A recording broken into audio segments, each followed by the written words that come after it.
and you're stuck looking crazy. Now, the craziest part about these content creators is they can't even go back and turn around and try to rely on the black people because they've disparaged the black people so much in order to keep the clear people that you're stuck between a rock and a hard place. So what you're going to find a lot is there are a lot of content creators that are pushing the narrative or doing the whole good cop, back and forth. Like, oh, well, I think this, but then I understand this, and trying to ride that middle line, not because they really believe this. I'm telling you what I know. 95% of the content creators that get on here don't be telling you how they truly feel. They tell you what you want to hear because they need you to keep coming back. Okay. That's why I get cussed out so much, because I don't say what you want me to hear or what I want. I'm not going to tell you what you want to hear. I'm going to say how I feel. And then you're going to call me everything but the child of God and whoop. And I'm cool with that. I'm here for that. But what I'm telling you is they're not trying to upset that base of people that pay their bills. A lot of these people are living beyond their means. They're getting money like they never got before, especially with the large numbers on the video. It ain't about the subscribers. It's really about the numbers on the videos, to be honest. If you really want to know how people making money on YouTube, see how many views are popping up on their videos. Those are the ones up there.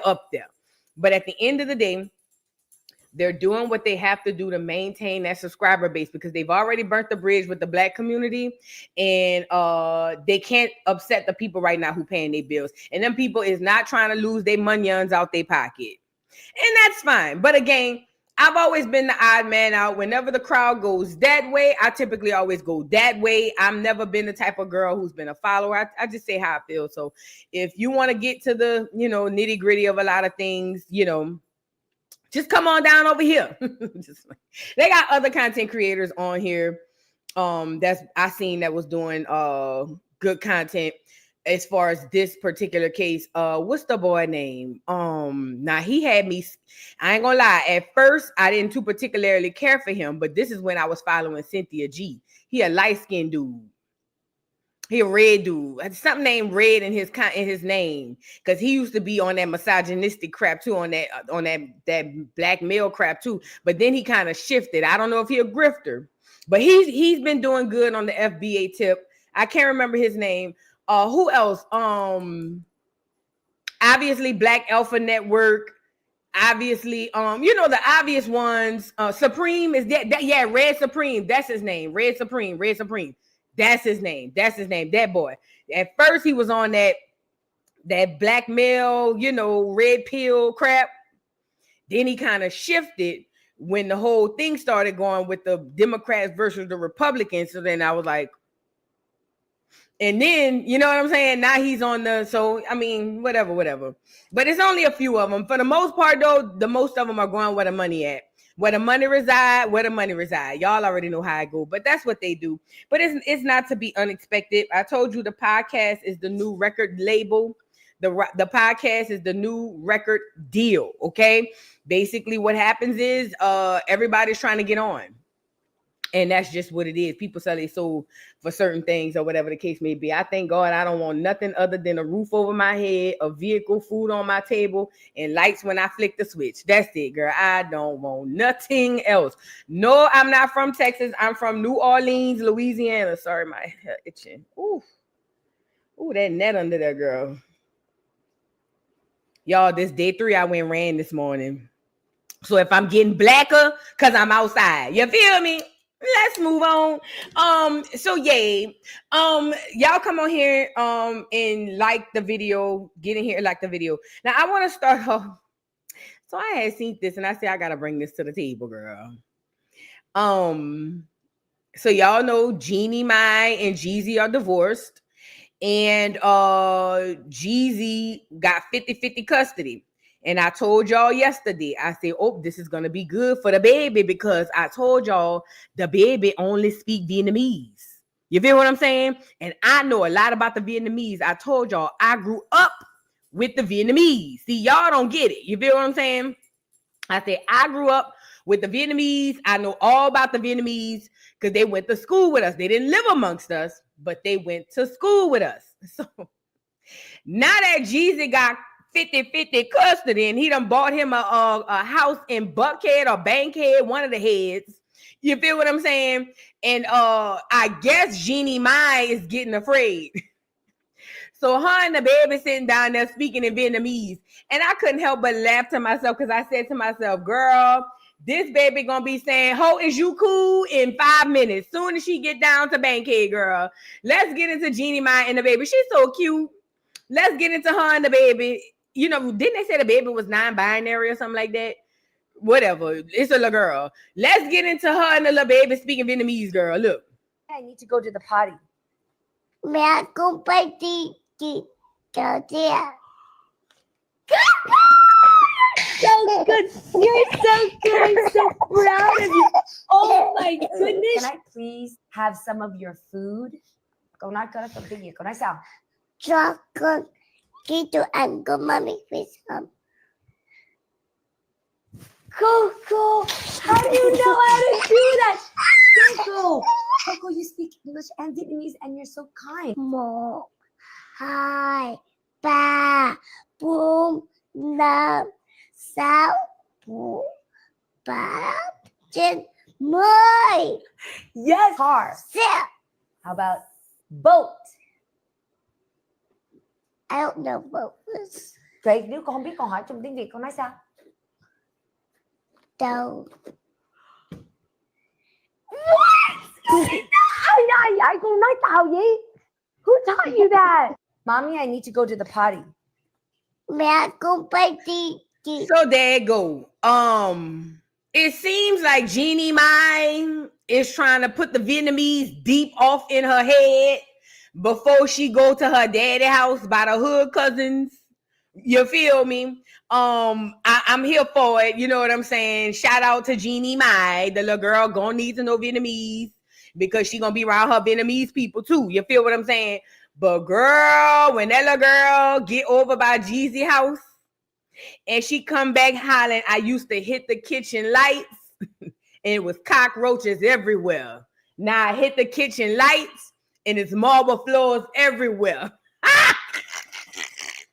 She gonna lose her mind. Do you hear me? When Jeannie Mai, when Lil Mai come home and say, I'm the realest nigga in it, you already know, one trap of the year 4 times in a row. Girl, the Vietnamese gonna do a seance on this little girl. Listen to me and listen to me good, because see, this was about to happen. See, over there by the mama, they gonna be speaking Vietnamese, doing Chinese New Year or Vietnamese New Year and all of that stuff. You know what I'm saying? I don't know if y'all noticed, but the Vietnamese New Year, they give them money. It's like they trick or treat. They go around to the other people's houses and all of that, and the people give them money. I used to want to go, but they don't let black people go. But anyway,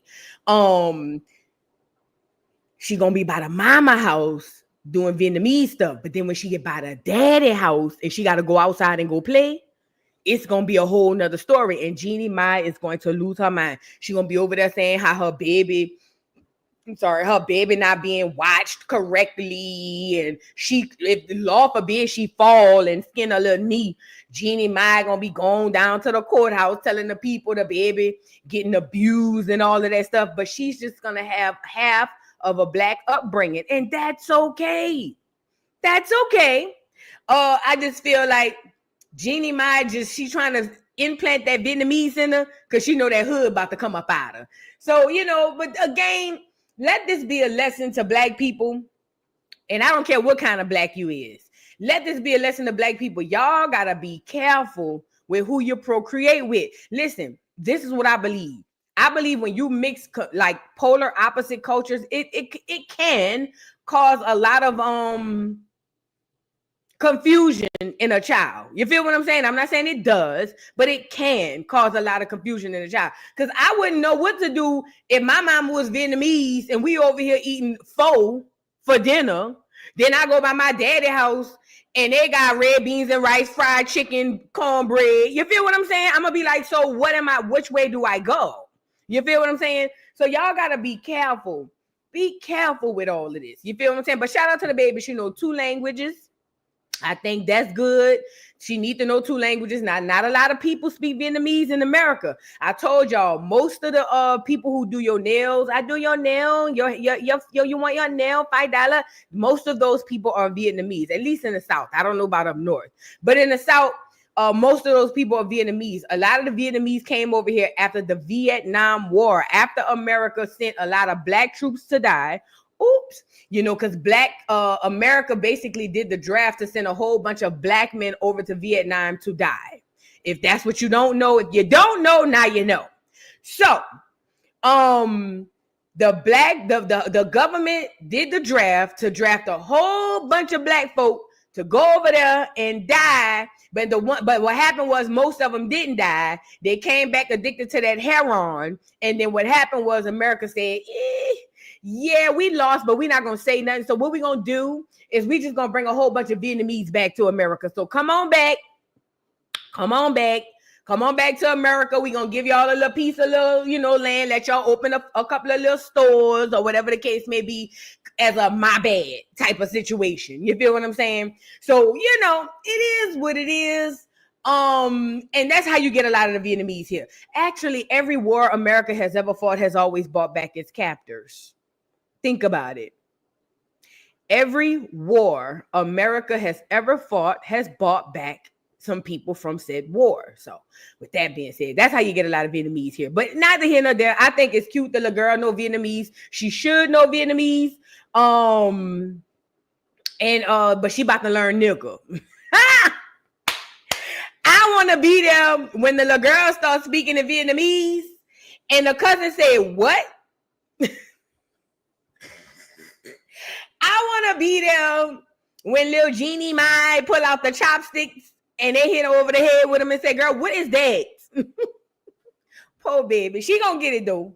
She gonna get it. One thing about it, 2 things for sure. She's going to get it. You feel what I'm saying? Shout out to little Jeannie Mai and Jeezy. That's good for you, nigga. That's good for you. I say what I said. But anyway, let's get into this Latasha Scott thing. So, okay. Latasha Scott, does an interview with Nene Leakes.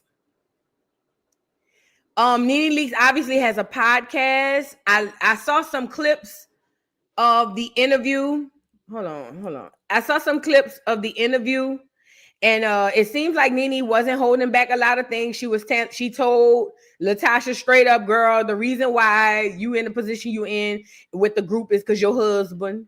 I like that she did that. She was just saying a whole bunch of stuff. And speaking of Latasha's husband, girl, so I was at the store the other day. I ain't gonna tell y'all what store. All I'm gonna say is Latasha and them don't live too far. Or must not, or maybe they do live far, but I seen Latasha's husband, Rocky, down to the store, girl. He was getting out his car. He tall, too. He tall. He was getting out his car. His ankle skinny, though. But he was getting out his car, and I don't know if he was going into the furniture store, because I was coming out of Michael's, okay? Because, I just be in there. It's my pastime. I go in Michael's and pick up little things. You know what I'm saying? Like, oh, this is cute. Cute little vase, cute little whoop-de-whoop. You know what I'm saying? So that's me. But I had seen him getting out the car, and he was going into one of the stores because it was like a strip mall or whatever, like a whole little thing full of stores. I didn't watch to see what store he went in, but I said, oh, look at Latasha's husband. Now, I wanted to stop him and say, so what's up? What's he? Is you still with that girl from New Orleans? That's what I wanted to see. But I decided no, because he gonna be like, this ain't stealing and all that craziness. So I let him go. But ultimately, I was looking in the car to see if another woman was in there. You know me, I'm nosy. You feel what I'm saying? So when I seen him get out the car, he was by himself. But me, you know how I am. I want to see if the girl said, I'm going to sit in the car. You see what I'm saying? So, because he wasn't parked, but like on the next little row from me. So when I'm nosy, girl. I've been nosy like this all my life. So I can't help it. So when he walked in, I turned around and was like, and when I saw him walking, I made sure he was walking all the way. Then I went by the car. And I was like this. I ain't get close, but I went close enough because he have a little 10 on the car. I was like, Because I'm trying to see who all in there. Because you know how the girls be. I don't feel like coming in. I'm going to sit in the car. I just want to see. But anyways, nobody was in a car. He was by himself. I don't know where he was going. I didn't even stop to try to pay attention, but I did see him. He a little peculiar looking. His ankles are skinny. He tall, but he got skinny ankles. You know, something about a mane with a high bottom, you know, with skinny ankles. You know what I'm saying? But neither here nor there, I did see her husband. Now, remember, he was cheating, and we all know he cheating. But according to what's the girl name? Latasha, one of the things she said about in this interview was that they still together. I said, did y'all are what? She said they still together, baby. Yes, she did. Hold on, let's get her on here. She said, her and her husband is still together, girl. Hold on, let me show y'all. Y'all get the likes up on the video. How old you got with your husband? Oh my God. How old was I? Like 20s? 21. Well, you were very early on being with him. And that's crazy too. Yeah, I mean, you go through the highs and lows in your relationship, but it's about standing, getting through it, learning each other, understanding the person, dealing with the personalities. And when you know who you know, first of all, I know who I know. And it's not no carnal. It's a spiritual. I know who I know. And God has been able to help. Would I divorce if I felt like it was something to divorce about? Yeah. But you guys are separated. We're together. Oh, you're together. We're together. We're working through it. It's a union. Okay. You said I sang separated was 2 years. Like I said, it's 2 years ago. And I'm speaking my heart. Yeah. We were, it was a lot, but I'm working on me. I'm working on my marriage. This is not, my union is not for the world to work out. I don't go to seek the counsel from the world. That's true. I seek it from the right person, from real counsel. Yeah. Not the critics, because they're not going to make me happy. No, he's from Chicago. He's from Chicago. Okay. So he does music. He's a manager. He does a lot of things, managing sports and media. Yeah. Do you think he stole from your group? He did not steal from the group. He did not. No, he did not steal from the group at all. Well, that's crazy, girl. I can't understand this. Okay, you're from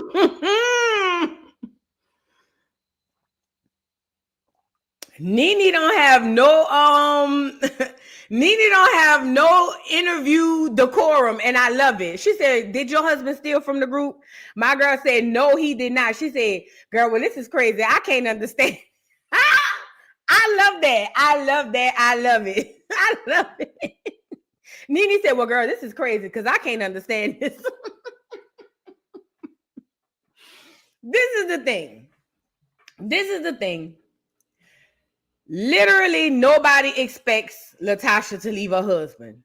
Latasha been with that man for 35 years. We know you're not going to leave him. We knew that when you came on here and said y'all had an open relationship, girl. We know you're not going to leave your husband. It is what it is. But Tasha don't see the problem with Pancake. She don't see that he's one of the main reasons why she's in the position that she is. But then I also need to say this. They're both one in the same. Okay? Just as conniving, as cutthroat, and dirty as he is, so is she. Because she sat there with a straight face and said that her husband didn't steal no money from that group, even though we know she stole the money from her sister Tomika. You see what I'm saying? Latasha has been enabled by her crazy mom for all these years, and Latasha is in her own head, and probably only when she talked to Rocky, that she really believes that she's in the right. They got people like this. Like, even though everything crumbles around them, they still don't understand, hey, maybe it's something I need to fix. Maybe it's something I need to look at for myself because this ain't really working out for me. They got people like that. You feel what I'm saying? So you sat there with a straight face. First of all, you told us you was back with your husband. Okay, par for the course. We already expected that. We're not expecting nothing other than for you to be with your husband. But I think the problem is the narcissism on both of their ends. She's going to allow him to continue to have women's. And she's going to sit there like a lot of other women do and have done in the past. Just sit there and act like everything's great on the home front. You know, Rashida do it. Yandy Luther the King do it. A lot of these women do it. Make it look like everything's clean and great on the home front. Go home at night, cry in a fetal position, knowing that nigga over there with another woman.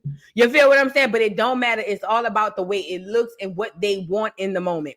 Nobody expecting her to leave her husband. It is what it is. But girl, for you to sit there and look that lady straight in her face and say that he didn't steal no money, yeah, this is a lot. But I wanted to go to her interview with Nene as it pertains to her sister. Now remember, hold on, pause. Let me pause this. Remember, she said, remember she did the challenge, the Chris Brown challenge, what they call it, the receipts, what it was? The challenge where people was apologizing or something. I don't know the name of the challenge. I don't be paying attention to all of that. But the point is, she did this thing talking about how she loved her sister. Residuals. What I call the receipts. It was the residuals. Thank you, Auntie Shay. It was residuals, girl. I call it the receipts challenge. Y'all know what I be talking about, girl. But anyways, she did the residuals challenge, and in the song talking about how she loved her sister, she want to be with her sister, she's going to talk about that money that because she's been painted and da-da-da-da-da-da-da. And then right after that, go back on these radio and all these other interviews and turned around and said other disparaging things. Now, mind you, she lies so much that she don't even realize that Tomika can literally come back and challenge the lies. Like, for instance, she's going to get on here and say she spoke to her sister or she's tried to reach out to her sister, and Tomika going to literally come back and be like, that never happened. This is how crazy Pancake is. This is how crazy Pancake is. This lady is thrown off. Her and Rocky belong together. I don't think they should ever part. I think that they need to be together forever, because I don't think that either one of them should be pinned on anybody else. Do you hear me? I'm telling you what I think and what I feel, and I don't believe that Tasha, Pancake, nor her husband need to be full-time, nobody else's responsibility. They belong together like Mariah Carey. Do you hear me? Let's get into her interview with Nene and what she about to say about her sister, and saying that, you know, her sister not having her back. Now, this is my thing about the sister not having her back. Pancake, you left. You left. Your sister didn't kick you out the group. You left the group. You thought this gospel kick was going to pop. This is the second or third time you left? And then after you left, you didn't want nothing to do with the group, but then when the things fell through, now you turning them doubling back around, hollering about, oh, my sister should have had my back. How can you stole from me, bitch? You stole $30,000 that I had to pay taxes on. It's one thing to steal from me. Now I gotta pay the taxes on the money. Girl, how am I gonna have your back when you accosting me? Like, what are we? This girl is crazy. And you know what? Certain family, you got to you got to love your family, because that's your family, and you got to lead them people over there. That's what you got to do. Let's get into this doggone interview right here, girl. Part that I would say would bother me the most is my sister. Oh, man. Like, that would be the most, I mean, all of them are my sister, but my blood sister, yes, that is the part to me, like, have my back. Man, can you like, imagine? Ride with me. Can you imagine?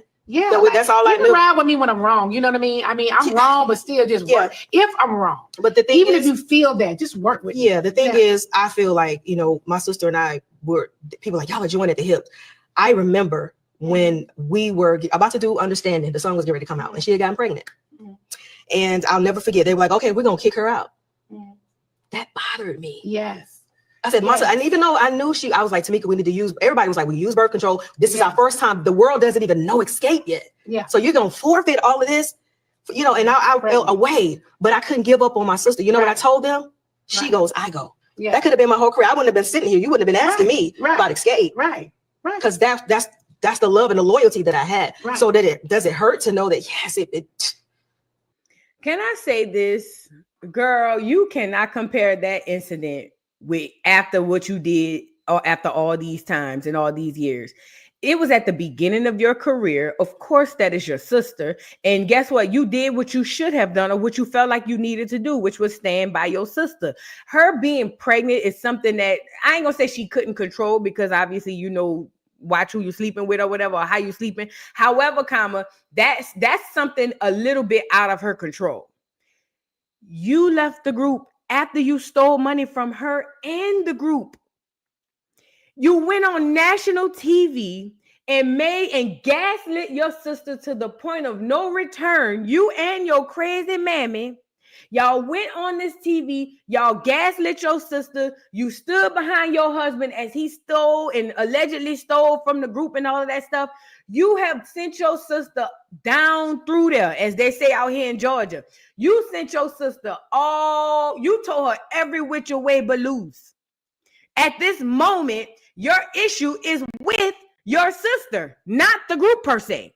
It's by way of the group, but it's through your sister. And you want your sister to think back to the time where she hadn't done anything to you and you had her back, and then take that time and come to the present where you've done everything to her and you still want her to have your back. She's had your back before. I remember Tomika getting on here talking about how she left the group once because you left.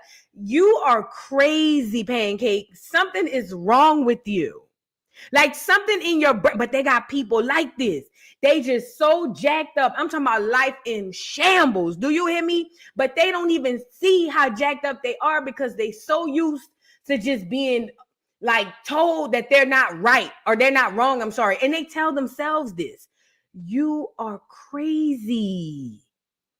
I wouldn't have your back after you stole from me, cost me money, gaslit me, teamed up against my mama to go against me, tried to literally listen. Every time Tasha left, she tried to do that knowing that she feeling like, I'm sorry, she was the bread and butter of the group and that they would be nothing without her.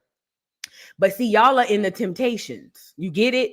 Even though you are David Ruffins and those are the Temptations, like Otis said, nobody's bigger than the group, girl. The hits are the hits. The people gonna hear y'all singing, rather it's 2, 3, 4 y'all. They still want to hear the songs, girl.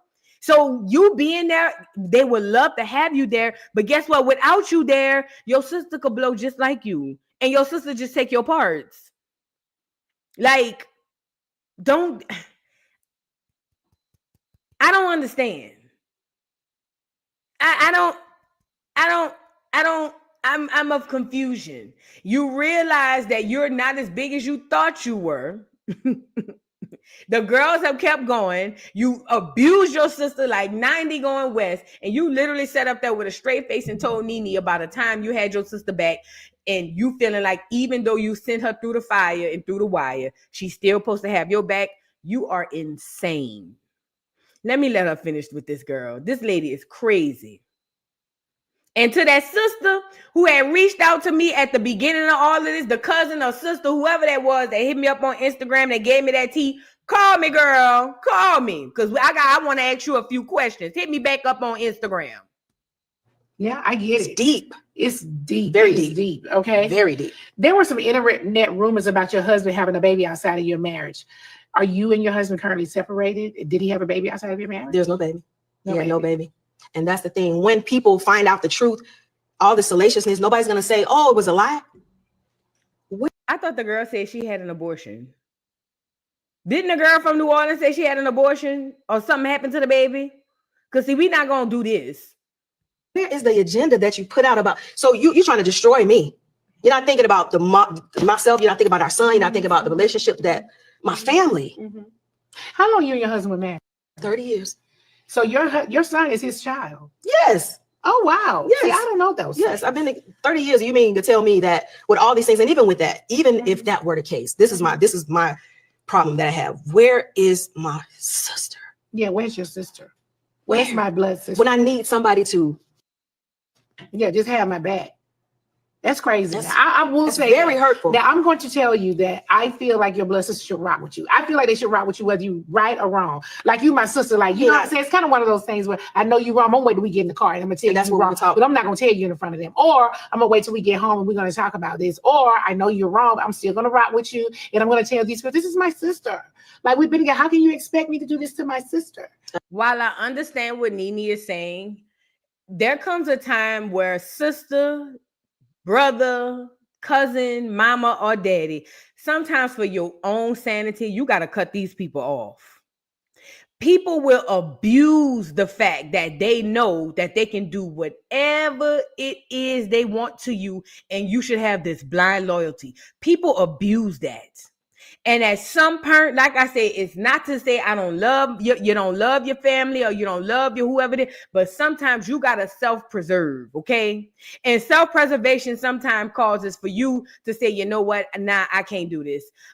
You stay over there, I'm gonna stay over here, I'm gonna speak whenever you, hey, how you doing, woo-de-woo, and I'm gonna move on about my business. But I refuse to keep you in my life and continue to pour out of my cup to pour into yours, and yours got a hole in it at the bottom anyways. Like I said, while I agree with Nene, because I wouldn't do that to my sister, but then again, my sister wouldn't do to me what Latasha has done to her sister.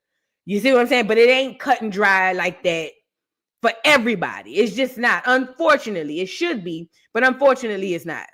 Absolutely. Like, this is but I think sister. when sometimes you get into the forefront and you get on television and the lights come on and you get the, this is my time to shine. Not in that way. No.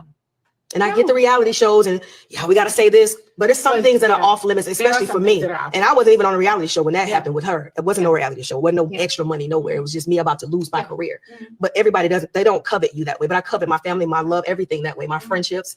I've had somebody say, well, you know everybody's business. Why didn't you just go ahead and destroy everybody? That's not me. You know the part that oh, Tasha, oh, Pancake, we're not buying it. Yeah, Tomika still love her sister. And you know what's crazy? If Latasha really buckled down and went to her sister tomorrow or today and said, sister, I did you dirty, I'm sorry. She ain't even got to be specific about what she's sorry for. If Tasha went to Tomika tomorrow and said, sister, I done had time to think about things. I done had time to figure out, my error, and I'm wrong, and I was wrong. And whatever I've done to you, I was wrong. I apologize. Do you know Tomika would take that girl back as a sister, and they would be like thick as thieves the same day? But people like her don't get it. People like her are so used to being told or not told when they're wrong, and believe that they're right in every single horrible, disgusting thing that they do, that they just feel like they can wander through the world and still do what they want. And you are supposed to bow to them, and you are supposed to forgive them and move on. It's crazy. It's super crazy. Okay. But like I said, God said high and look low, believe that. And I don't want you to use that technicality talking about it ain't no baby. There was a couple of babies, because that girl said she was pregnant with a few of that boy babies, allegedly. Okay. So don't do that now. Now I wanted to get into one where she was talking about so apparently she had came on here and said that she owns the name.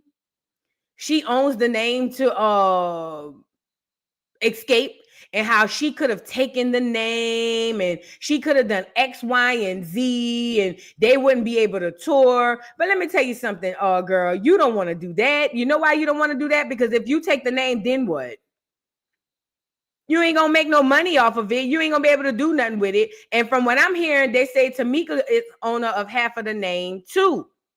So hold on. I thought I had that clip, but I don't, it don't really matter, because I have the clip of or I have the proof that both of them owns the name. Hold on one second. If I don't have that specific clip, then I'll show y'all the clip where both of them have ownership of the name. All right, I'll just give you the clip because I want to move on. So, and it may be a little clip in here. One second. All right, here we go. It may be a clip in here of her saying it. Nope, I don't see one. Anyway, so on that same interview, she has said that she owned the name to Xscape and how she could have taken them to court and had them not use the name. And okay, but shut up. If you didn't, shut up about it. Now, I think Candy said that they all have some sort of trademark. I don't know. But either way, it says, new evidence shows Latasha's name is included with Tomika on active Xscape trademark. So basically they went down and trademarked the name. So it's not just Tomika. That's what it was. It wasn't just Tasha. It wasn't just Pancake. Tomika owns it too. Because I remember when she originally tried talking about how she was going to stop them from using the name, and Candy was like, well, she can't do that because we got permission from Tomika. Remember that? That's what I remember. So, okay. So here's the trademark. And on the trademark, it says that, let me go scroll down. It has Scott Tomika and Scott Latasha. Both of them have ownership to the trademark of the name. Okay. So it's not just Tasha. She would have to go through Tomika to even go and try to get them to not use the name because they are part owners to the name or the trademark of the name. So it's just, again, she's just such a fluffer, such a liar. She does so much. She don't even realize how much she does. But honestly, people like that, you just got to let them be. You just got to let them be. But Pancake, you need to go sit down somewhere else. Girl, everything Pancake has tried has failed, and she still, to this day, don't see the error in her ways. People like that, you can't help. You got to let them people go. Love them from a distance, but you got to let them go. I want to move on and show y'all something right here. Let me tell y'all something. I fly pretty often. Yes, I do. I fly pretty often. But I'm telling y'all now, if your child, and I don't care what color you is, if your child come by me on this plane, this is an honorable mention. If your child come by me on a plane and put their hands on me, hit me, anything, I swear I will pinch your child and swear to God I didn't touch him. Watch your churn, okay? I don't play with children, okay? I never did. I don't play with children. Especially if it's one that look like they being mean with it. Now it's one thing if they just playing, you know what I'm saying? Oh, I'm talking about one of them little bad children who come by terrorizing everybody. Wait till they stop by me. I will and go, oh my God, what happened to her? Oh Lord, what's going on? That's me. Watch your children. This little clear girl was running around hitting people on the plane, and the black lady picked up a slipper talking about she was going to hit her. Baby, I'd already popped her by then. You see what I'm saying? The mama over there asleep. Girl, I would have been popped her, especially if the mama asleep. Girl, please. I would have popped that little girl. Watch this real quick. Now, mind you, the little girl going around stabbing people with forks. Oh, girl, would I have popped her? Girl, please. Look.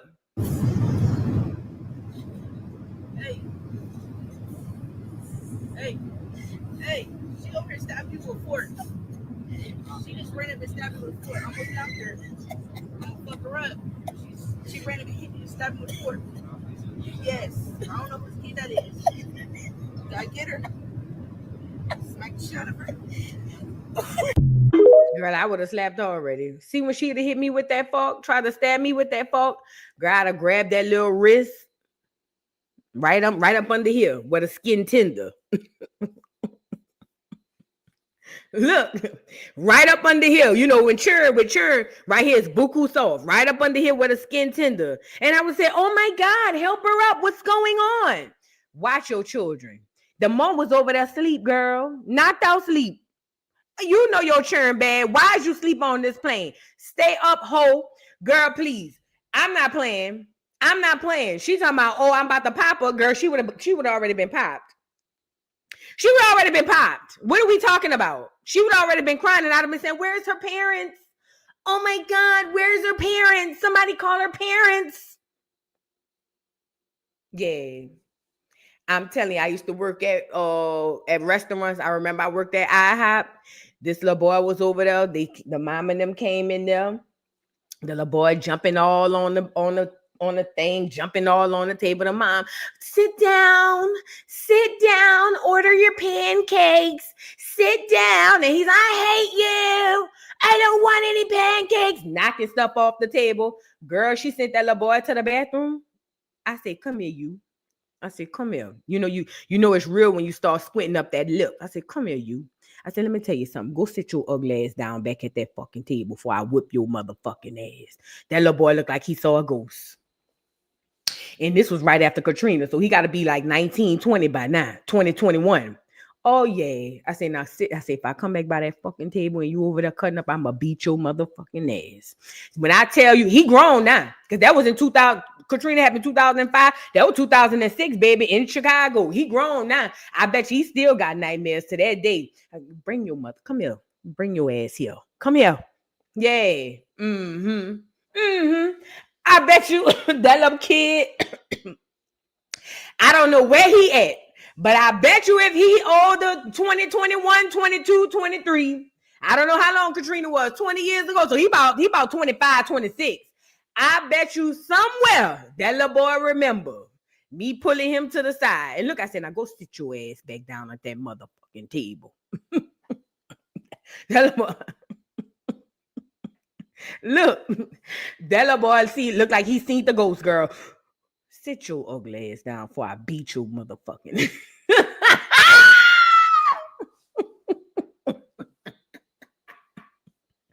Girl, look, when I came back to the table, would you guys like any refills? I was looking at them. I was eyeing them from the side. Yeah. Say something. Look, would you guys like any refills? Because it was him and his sister, and I looked at him. What I said. Beat your motherfucking ass. And see, back then I could have beat him and I probably wouldn't have went to jail. See, now it's all sensitive and all of that. You feel what I'm saying? But girl, yes, I don't play like that with people churn. Get your churn. And if you know your churn bad, don't go to sleep with him around me because I'm going to chastise him. I'm going to chastise him. Get your churn, please. Girl, anyway. Oh, it's one more thing I want to show y'all. Hold on. Because see, that little girl stabbing me with that fork. Now, I told y'all there's a glitch in the clone. And y'all be thinking I'm playing. Look at Lil Wayne singing They Not Like Us at his concert and said he didn't know it was about Drake. Now, y'all know Wayne and Drake not cool, right? Y'all know they're not cool. But I told y'all this clone don't have no memory stick. This clone, when they put this clone out, this Wayne clone, when they put this clone out, they didn't put all of the Carters and all of the mixtape Wayne memories in there. So this is a new clone. And this clone don't remember nothing. You feel what I'm saying? That's why it's on that lean and all that stuff all day, because this clone is just existing. So now Wayne at a concert and started hollering They Not Like Us and then say, oh, I didn't know that this was about Drake. Yes, you did. But it might be the clone because this clone is different. You know what I'm saying? This is like that Kodak Black clone. It just they didn't download enough information into it. It says, y'all believe him? Lil Wayne claims he didn't know Not Like Us was a Drake diss when he sang along on stage during the height of the Drake/Kendrick beef. I didn't even know it was Kendrick. It says, neighbor, get into this. Lil Wayne is opening up about one of his mishaps during the Drake/Kendrick beef. During his cover story interview with Rolling Stone, Wayne admitted that when he was caught on stage singing along to Not Like Us, he honestly didn't know it was a Kendrick song or a Drake beef. Cap! I went on stage and I was singing this song and they thought I was dissing. Lil Wayne said in the interview, I ain't want my dude to be mad at me. He says, I didn't even know it was Kendrick. Child, so I guess Lil Wayne was just so out of the loop at the time that he wasn't aware of the massive beef between the two most popular rappers in the world. Whatever rock he lives under, I might need to visit. Girl, Wayne is full of crap. He knew enough about the beef to know not to watch the doggone Super Bowl halftime show. Lil Wayne full of crap. Watch Lil Wayne on here talking about They Not Like Us. Talking about he ain't know.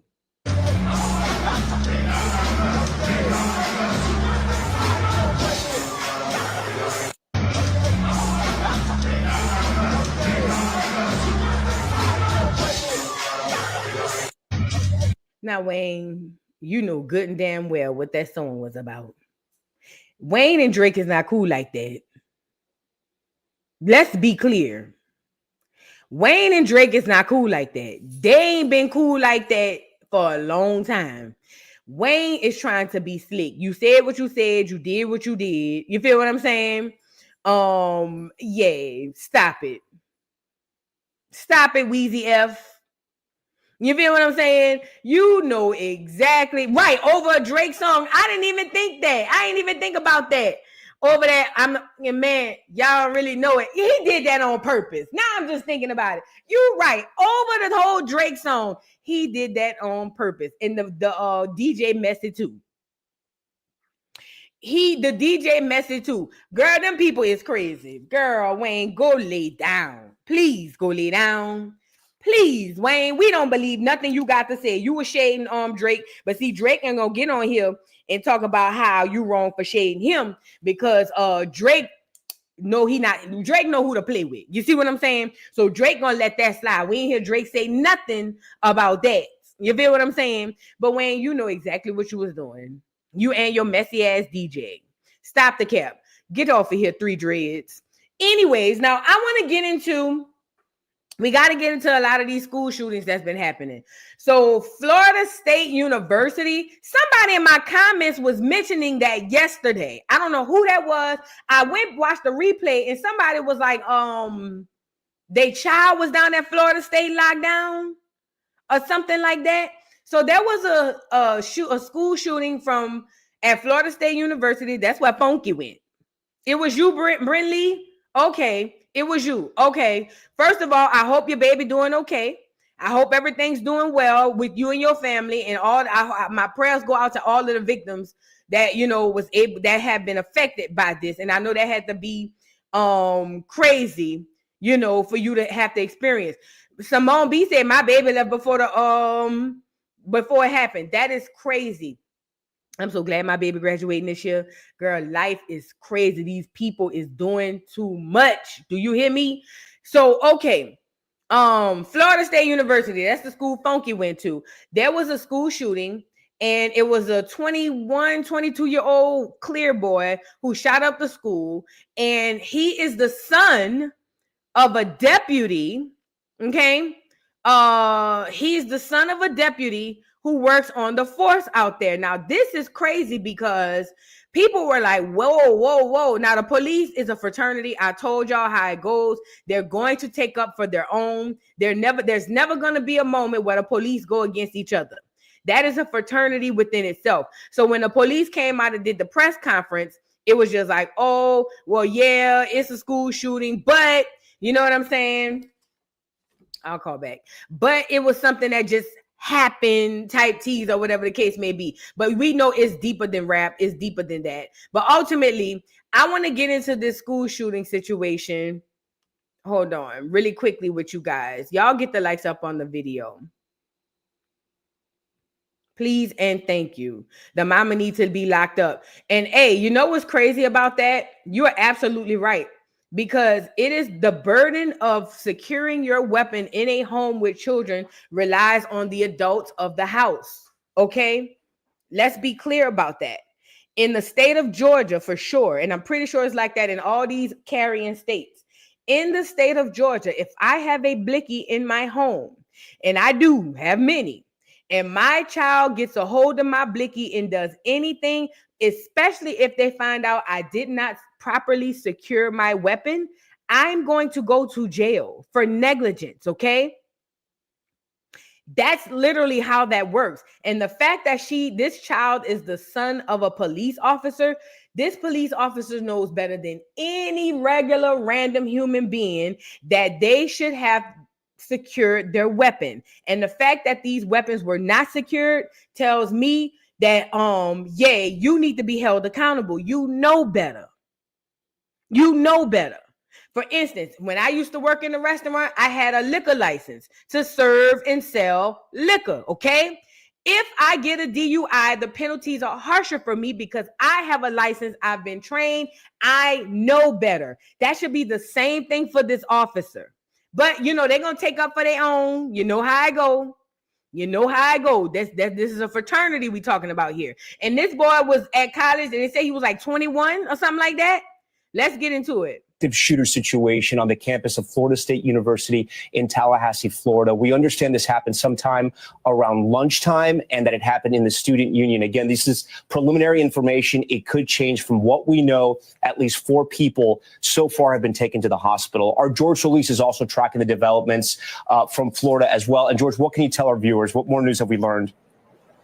Yeah, Tom. So again, fast moving and fluid situation here. We can kind of give a timeline of when FSU first put out the alert. That was around noon at the start of the lunch hour, saying an active shooter has been reported in the area of the student union. Police are on the scene or on the way, advising people to continue seeking shelter. Now, as of note, we know that at least 4 were hospitalized. The hospital there, Tallahassee Memorial, putting out a notice a little bit ago, and we have it here saying they are actively receiving and caring for patients related to an incident that has occurred at FSU. At this time, details are still unfolding. We'll note that they do not say the number. An active shooter situation on the campus of Florida State University in Tallahassee, Florida. We understand this happened sometime around lunchtime and that it happened in the student union. Again, this is preliminary information. It could change from what we know. At least 4 people so far have been taken to the hospital. Our George Solis is also tracking the developments from Florida as well. And George, what can you tell our viewers? What more news have we learned? Yeah, Tom. So again, fast moving and fluid situation here. We can kind of give a timeline of when FSU first put out the alert. That was around noon at the start of the lunch hour, saying an active shooter has been reported in the area of the student union. Police are on the scene or on the way, advising people to continue seeking shelter. Now, as of note, we know that at least 4 were hospitalized. The hospital there, Tallahassee. All right, I think we heard that part. Okay. So this active shooter was on campus yesterday. I don't know why this person was disgruntled. I don't know what happened. Only thing we know is, unfortunately, 4 people lost their lives, and also that they were at the time still on the manhunt for the shooter. Well, it turned out later on that the shooter is actually the son of a deputy sheriff in that county or in that state or city or whatever. I'm sorry. I don't know if it was the county, but definitely in the city, okay? It says the suspect involved in the Florida State University shooting has been identified as the 20-year-old son of sheriff deputy in Leon County. According to AP News, Phoenix LKNER, who is believed to be, is that his name? Phoenix Eichner, who is believed to be a student at FSU, killed 2 students and injured at least 6 others using his mother's former service weapon. Authorities have not yet revealed a motive at this time. Roomies, let's keep the family and loved ones in your prayers at the time. She knows way better than to not have that gun secured. Period. There's no excuse. But of course, the police is a fraternity. They will stick by each other no matter what. It's always been them against you. They can do things. They have different rules than you. It is what it is. Let's get into what, I don't know if this is the chief, but this is what he had to say about it being one of his own deputy sheriffs. Hold on. We understand that you all have been devastated because of this person's actions. The question as it relates to who is the shooter is 20-year-old Phoenix Eichner, and he's the son of a Leon County Sheriff deputy. Our deputy Eichner, has been with the Leon County Sheriff's Office for over 18 years. She has and we understand that 18 years and she don't know how to properly secure her service weapons. Let this sink in. She not even a rookie. She been on this force for 18 years and she don't know how to properly secure her service weapons. I don't know the gun laws in Florida, but I know them in Georgia. Her ass should have been prosecuted. 18 years and you don't know how to properly secure your service weapon. Are you insane? But watch how you help up for it though. Watch. Look. Watch. job that she's done. Her service to this community has been exceptional. Unfortunately, her son had access to one of her weapons. And that was one of the weapons that was found at the scene. And we are continuing that investigation into how that weapon was used and what other weapons perhaps he may have had access to. Job that she's done. Her service to this community has been exceptional. So you see how he's quick to flip it around and be like, but she's been an exceptional service woman. She's done an amazing job. So he's trying to paint, and this is what the media does. But certain people, they get painted like saints. They get painted like, oh, it was just a little mistake. it's not that big of a deal, you know, but let's highlight all her attributes and all the great things she's done for the city before we just gnash her and take her down, because at the end of the day, this was one little mishap, but she's a great officer, upstanding, outstanding citizen, woo. This is what they do. The facts of the matter is, I don't care if she was amazing as an officer, as a 18-year veteran on the police force, she knows better than to leave her weapons unsecured in her home. I don't care if the children are grown. You are not to leave your weapons unsecured in your home, okay? You are not to do that, okay? I want to do you if I want to, but see how they did that one? Now that was Florida State. Some weird clear boy went on a rampage and just went in there randomly shooting people, right? This is what happened at Florida State. Now, boom, hold on. Let's move to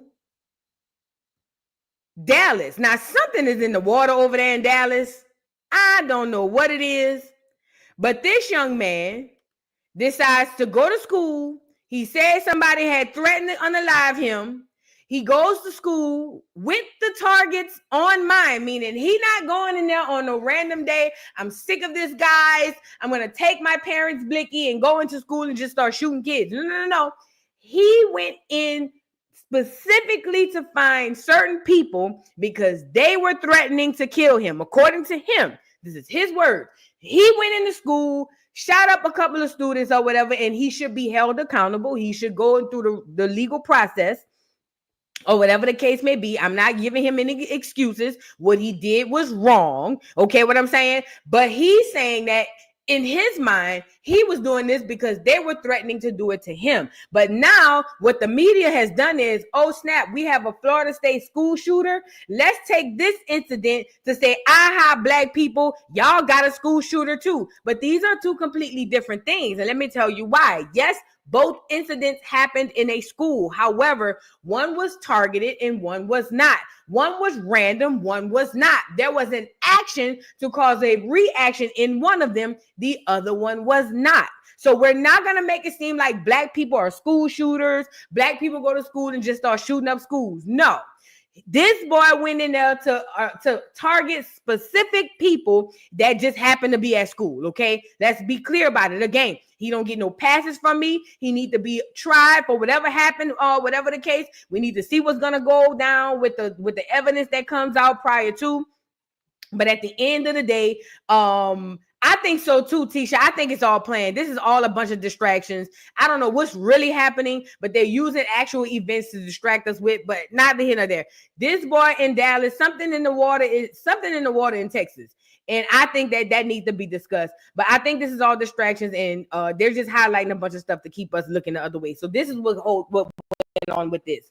According to Dallas Morning News, 17-year-old Tracy Haynes Jr. has turned himself in after shooting and injuring at least 5 students at Wilmer Hutchinson High School. It says surveillance video detailed in an arrest affidavit obtained by CBS News shows a student allowing Haynes Jr. to enter the school through an unsecured door. Once inside, Haynes Jr. reportedly walked down the hallway and fired shots at male students after they displayed a firearm toward him. Okay, now this is big. After they displayed a firearm toward him, he allegedly approached one student who was unable to escape and seemed to take a point-blank shot at him. Dallas police confirmed that the suspect's gun jammed while he was firing at point-blank range, which may have saved the student's life. Roommates, let's keep the family and loved ones in your prayers. So this is a targeted hit. He just caught him at school. This isn't a school shooter. He didn't go into school randomly wanting to shoot kids. There were kids, and even according to this, they said they pointed a firearm at him as well. So this was probably some gang stuff. I don't know what this was, but this is not the same as a school shooter. This is just an incident that happened in a school. It sounds crazy, but it's the God's honest truth. This is what he had to say when he was getting away before he turned himself in. My peoples, man, told me he was gonna kill me. All these told me they was gonna kill me. Look what happened. I love my Sandra. I love the behind this camera. I love Yana. I love my nieces and nephews. All of them. I want everybody to know I love them. People named that I didn't name, trust me, I love you. I can't think right now, but I love y'all. This is my last time I'll be seeing y'all. Last time I'm talking to y'all, excuse my language, but I love y'all. I know I was wrong for what I did, but I didn't want to do it, but I had to do it. I'll be damned if one of us get buried again. I'm tired of us getting buried and nobody doing about it. My mama gone, my granny gone, everybody gone that I love. So I can't go. I can't go. I'd rather y'all see me like this, locked up, than y'all see me dead in the ground. And I know that's really what y'all, come on now. I know y'all don't want to see me dead. Come on now. Kill myself, but I know that's not what y'all want me to do. So let's be for real, y'all. I love all my peoples, man. So, this is something that has been festering and something that had been going on for a while. You can tell by the way he talking that this is something that's been happening. I don't know what it's about. Honestly, I don't really care. I feel like they pushed this through the algorithm to kind of balance out the fact that there was a white school shooter. I don't know what the details of the prior beef. I don't know what's going on. Like I said, I don't know if it's some gang stuff. I don't know what's going on, but there's something that happened to this young boy prior to this situation here. Okay. What it was, I have no clue. If you're from Dallas, you might know more than me, but I don't know. So now then, coached one student. Here's him turning himself in, and let's listen to the news clip. Hold on. Overnight, 17-year-old Tracy Haynes Jr. surrendered to police hours after he allegedly went on a shooting rampage at a Dallas high school. You don't talk to nobody. Shocking new surveillance video showing the moment investigators say Haynes opened fire. According to an arrest affidavit, an unidentified student let the suspect into the school through an unsecured door around 1 p.m. Tuesday. The affidavit says Haynes struck multiple students. Overnight, 17-year-old Tracy Haynes Jr. student and appeared to take a point-blank shot. The teenager booked on a felony charge of aggravated assault, mass shooting. Under Texas law, he's considered an adult. One thing he said when we was in my office was, I don't want to get killed. Anton Lucky, who leads an anti-violence community organization, says he met with the alleged shooter and helped facilitate the teen's surrender, adding he approached one student and appeared. All right. So one thing I will say is that I do agree with Judge Joe Brown on these kids don't know how to have any conflict resolution, but the parents don't know any conflict resolution at the end of the day or whatever. But this is, like I said, I haven't delved into the whys of this situation. I don't know what this is about. It seemed like something that had been festering, something that had been going on. The other student had a blicky too, because they said that another student pulled out his firearm. Okay, I don't know what's going on. All I know is that this is a lot of mess going on in these schools. According to the boy, he said he done told people, nobody don't want to listen, da. I feel like this could be a failure on everybody. I don't know, but he turned himself in. We'll keep an eye on the case, but I only brought this up because this happened on the same day, obviously, as they tried to flip it out because the white boy went over in Florida State and unalived a whole bunch of people. This was personal right here. That Florida State stuff, that's just a Monday for those people, okay? So with that being said, we'll keep an eye on this case to see what truly happened, but there's a dark cloud over the state of Texas, or maybe the powers that be are just choosing that state to pull out a whole bunch of confusion. You get it? Because the world is a stage. They use real events sometimes to keep you all over the place, but don't lose focus. They're trying to start this whole situation where Black people are in an uproar and have all this stuff, you know what I'm saying, going on. Don't lose focus, you guys, because that's what this is about. Even with the Karmelo Anthony case, it's literally about you losing focus and getting discombobulated. I'm telling you, that's what this is all about. Now, speaking of, I wanted to show you something. So, Karmelo Anthony's father, let me see. Yeah. Karmelo Anthony's father did the press conference we saw yesterday. We talked about that. And I didn't realize if you were to go fast forward, or not even fast forward, if you were to rewind the video that we was watching yesterday, that apparently Austin Metcalf's father Austin Metcalf's father had came to the press conference. Now, I seen some people like, well, ain't nothing wrong with him coming to the press conference. If it was my child, I would have came to the press conference too. I'm gonna be completely honest. If it was my child and I lost my child, I don't see how y'all people be so up and at them the next day, the next week. They just buried their child. I'm not going to no press conference. I don't want to be around that. You are, let's just say I'm the clear man, and this is the family of the son who unalived my child. What am I going over there for? And then if I am the family of the child whose son unalived this man, I'm afraid. How I know he ain't gonna come in on some crime of passion stuff and start popping everybody in here. Get him up out of here. Okay. Now Judge Joe Brown, we're gonna get into him again. He saw this and was like, well, I'm talking about argument is so flawed. He either got to be paid or they put a microchip in the back of that fool head. I don't know what's going on. We're going to get into it. But I felt like the white boy, the white man showing up to the press conference was not just an innocent father trying to see what was said about his child or what about the case. That wasn't I think it was a small, minute, covert threat. That's what I believe. Nobody is going to make me believe that that man came to that press conference with good intentions.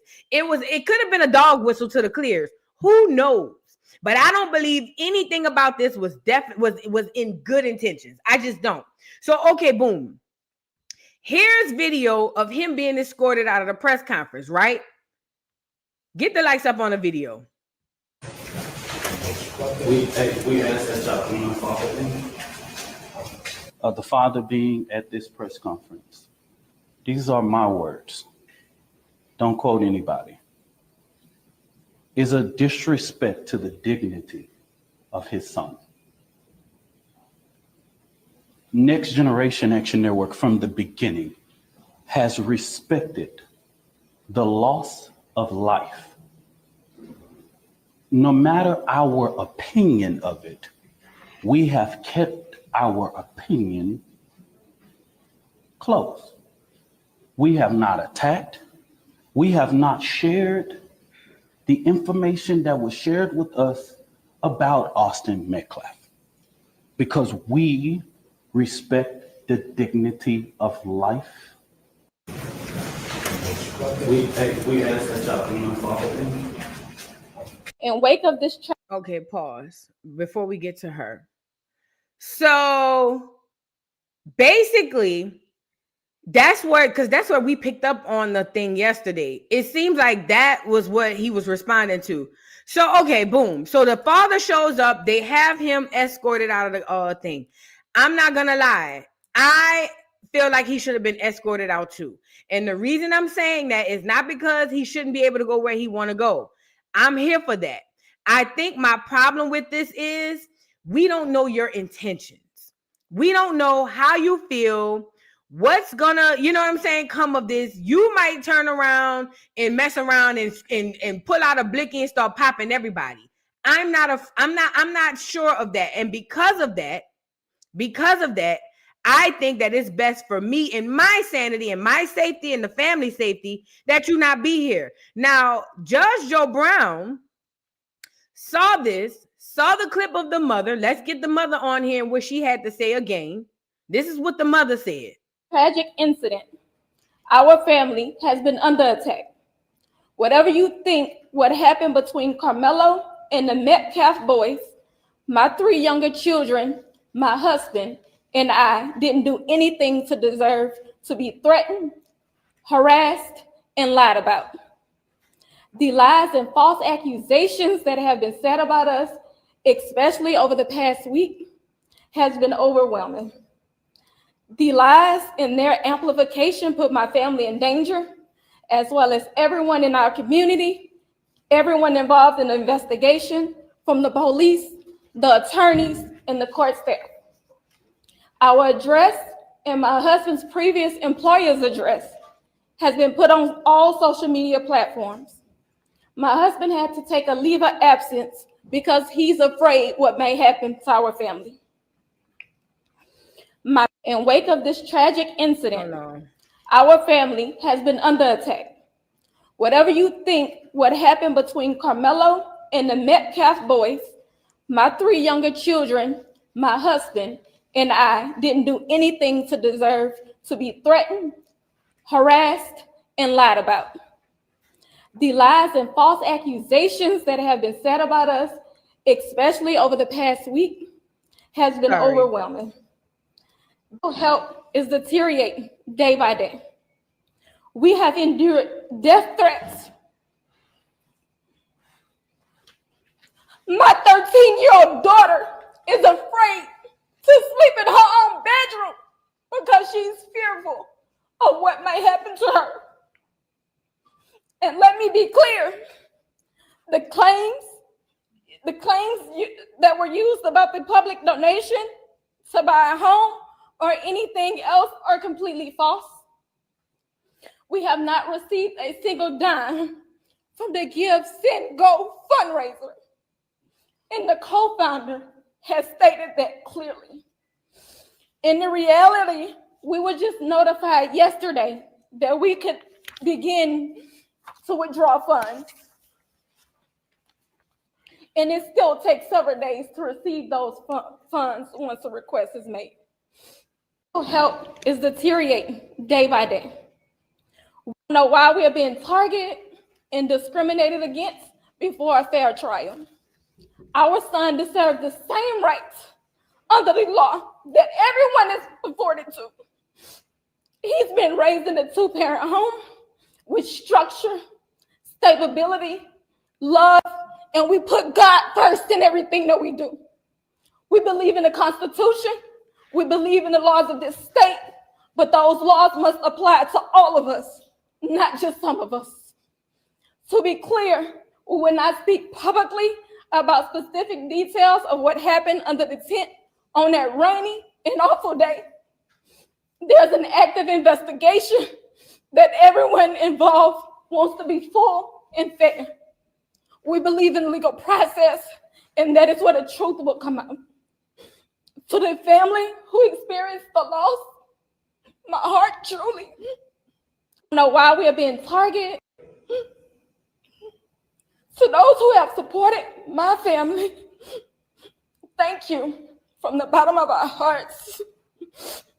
We ask for your continued support, patience, and prayers as we navigate this difficult process.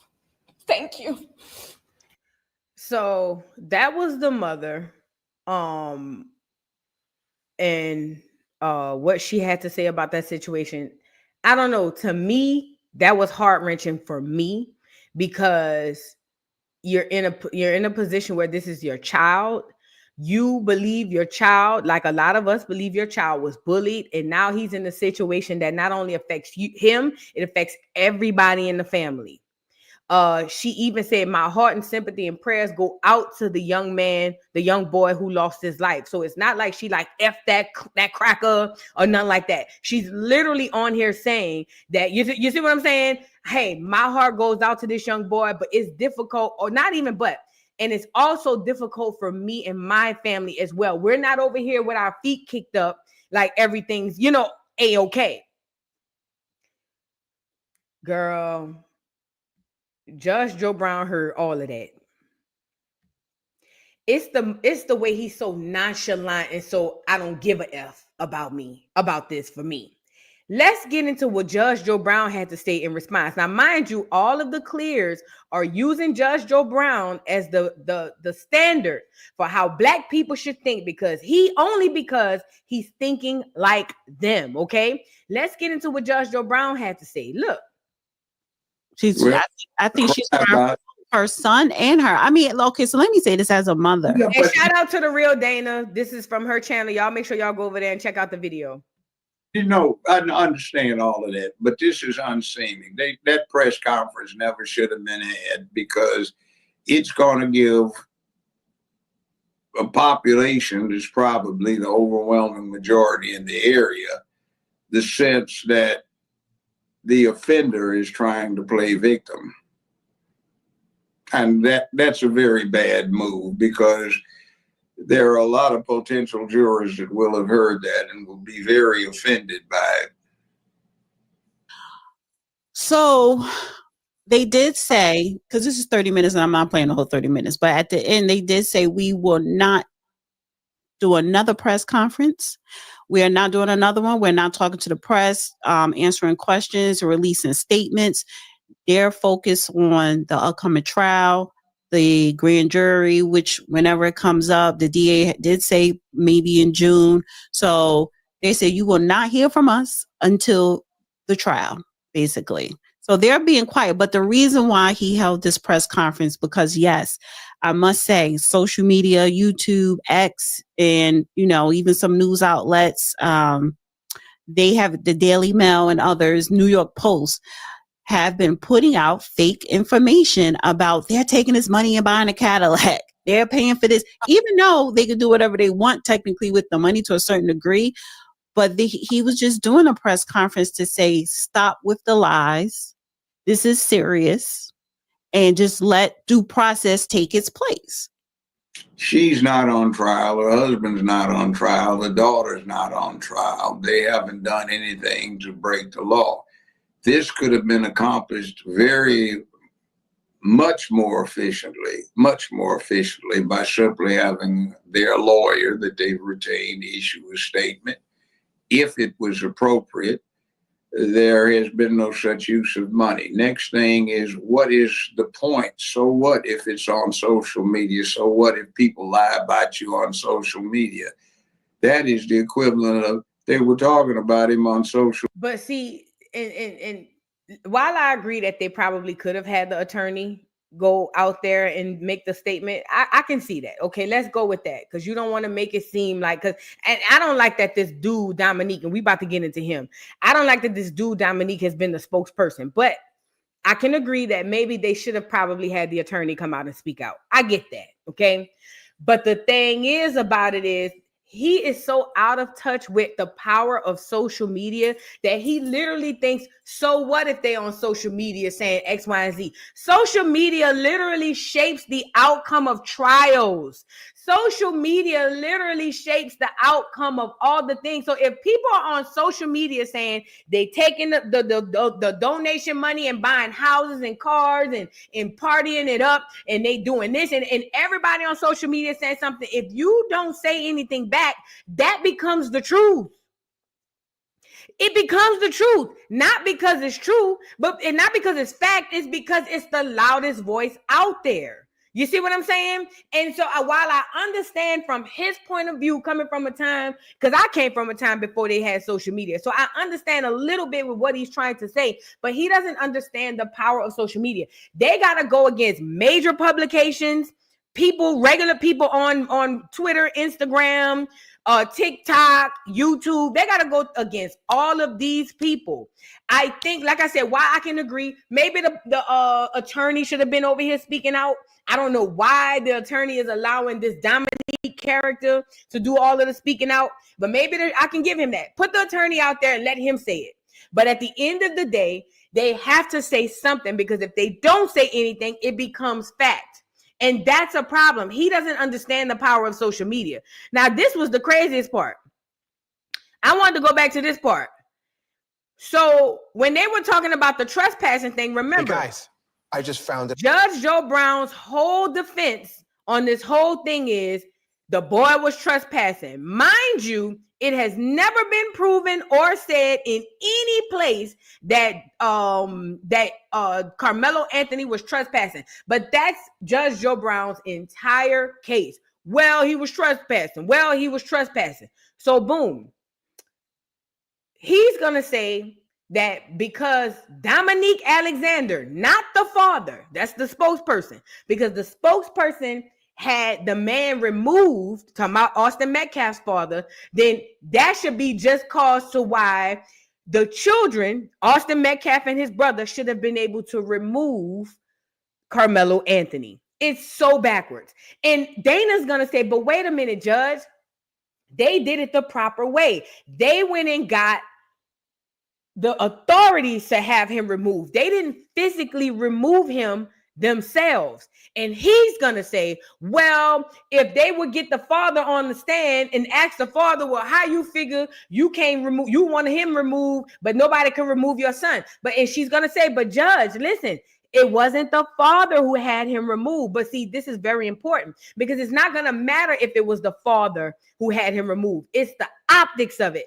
This Dominique character is a lot, I'm telling you. But before we get on him, let's get into his whole theory as to why he just so nonchalant. He don't give a damn. I don't know. Like I said, I don't know if they put a microchip in him or maybe he's just always been this ignorant. I haven't followed him a lot for a fact or whatever the case may be. I do know he's a Freemason boule. Okay, so maybe I don't know. Maybe he has been given orders on what to say and what not to say. I'm not sure. However, he was very disturbing in his response to this. Y'all check this out. And so he's talking about how it was, you could say, disrespectful for the father to do that. Why? Remember, that's the same thing the boy that's on trial did. He showed up at somebody else's home bench and he decided to intrude. So if he can do it, why can't this dead boy's father do the exact same thing? And that's right. So he opened up this press conference saying that it was disrespectful. And I don't know why he opened up the press conference saying that. I don't know why Austin Metcalf's father, Mr. Metcalf, was there. Maybe it wasn't to be disruptive. You're talking about again. What is the difference between what the dead boy's father did and what the defendant himself did? What's the difference in terms of initiating the problem? It was open to the public, just like the athletic field was. It was another family, it was another team. There was no invitation, an intent. I will say the difference is not even the fact that they wanted the man excused or that maybe Austin and them felt like Karmelo should have been excused. The difference are the actions behind the intent. Karmelo was approached by two children from the opposing team, and instead of them going get the authorities to have the authorities have Karmelo removed, because remind you, he ran under the tent because it had been raining. If those boys had gone and got the proper authorities to say, hey, he's not supposed to be under here, then we wouldn't be having this conversation. See, the thing about it is when it comes to them having the father removed, they went through the proper authorities. They literally went to the cops or whoever's in charge and say, hey, can you have this person escorted out? That's the difference. You can say the scenario is the same, but the actions were different. It would be one thing if Carmelo Anthony's father dove off the stage onto Austin Metcalf's father and started dragging him out of the room. Then we could have the conversation. But they did it the proper way. You can't compare that. And he, as a judge, as a person who's supposedly been in law for 50 years, how do you not know this? How do you make these type of statements and really be sitting there like on your square, like you're 100% right? It's all a bunch of bullshit analogies and speculation. His whole argument. Let me let you hear a little bit more. Not to cause trouble, but discussed with him being there. So I guess they just talked about it, which shows what their son should have done instead of knifing somebody, even if they laid hands on him. See, that's the whole thing. Laid hands on. See, that's part of this thing. They better not touch my child. And when I grew up, we are a better. But that's not this case. That's not this case. And what Judge Joe Brown is doing, what a lot of clear people do to black people, they stereotype. I get it. They got some women, some black women who like that with their children. But that's not this case.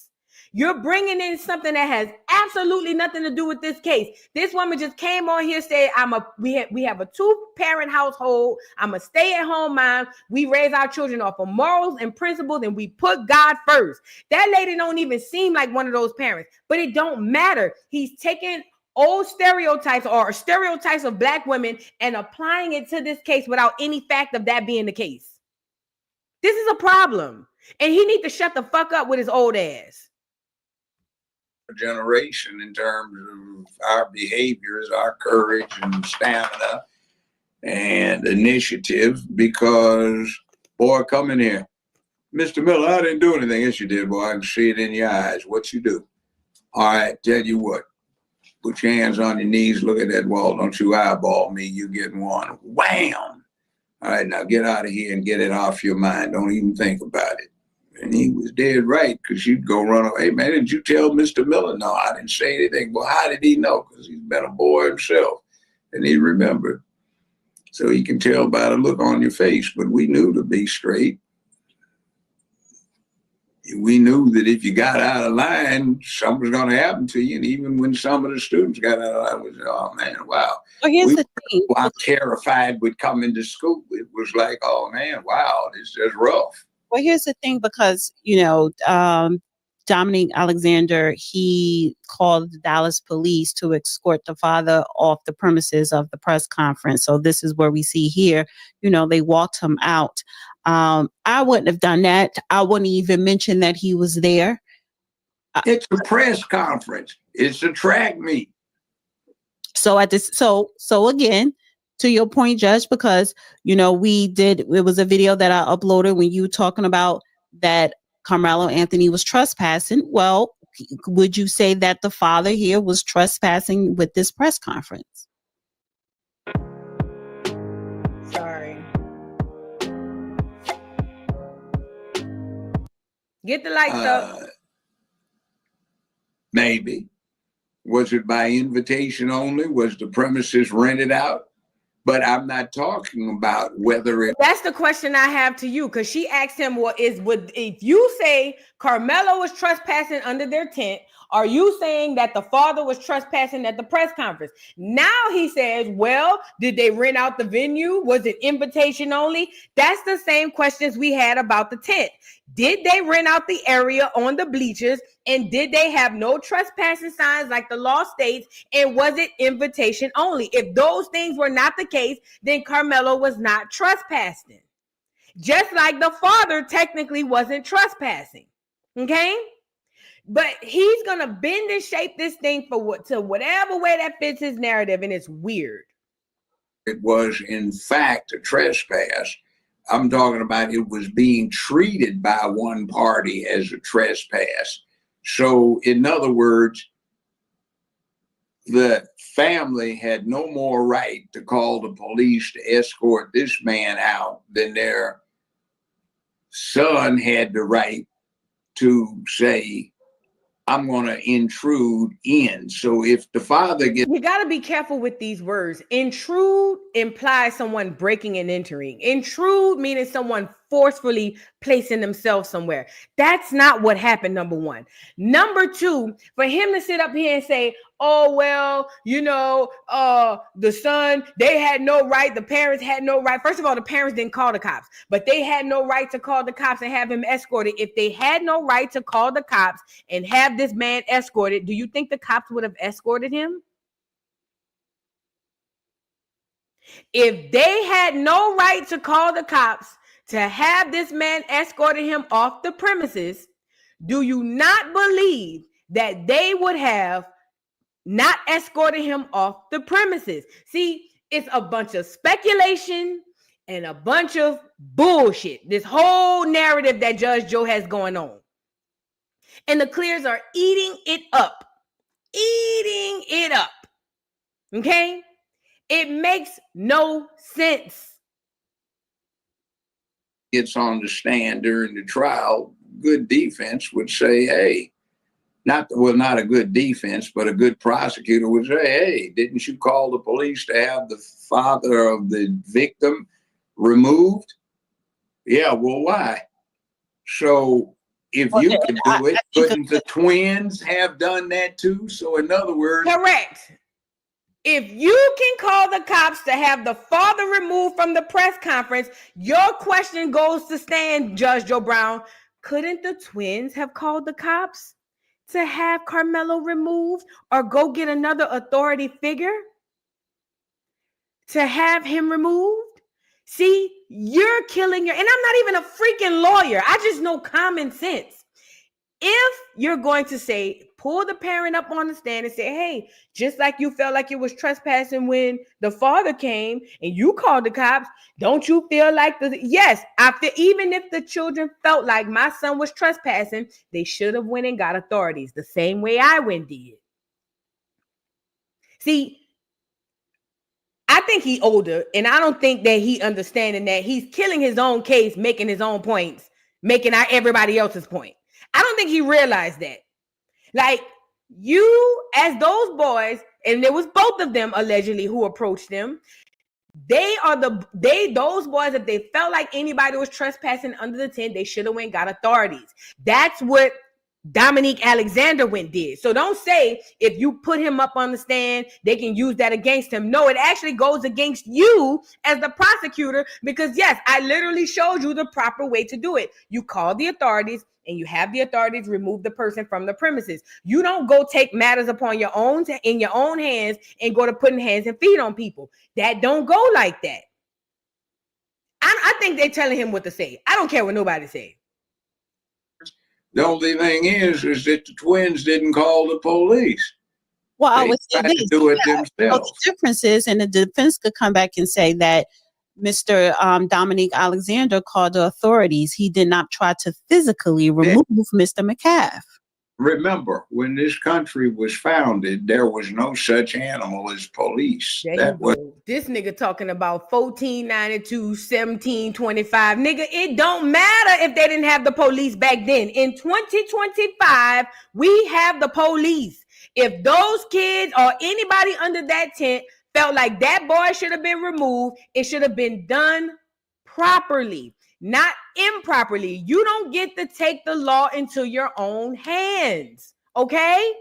Even if there's a trespassing situation, unless it is your home or something or your own dwelling, you don't even have the right to unalive somebody for that. This man is crazy. And the Clears are eating it up. wasn't invented until about 60 years later.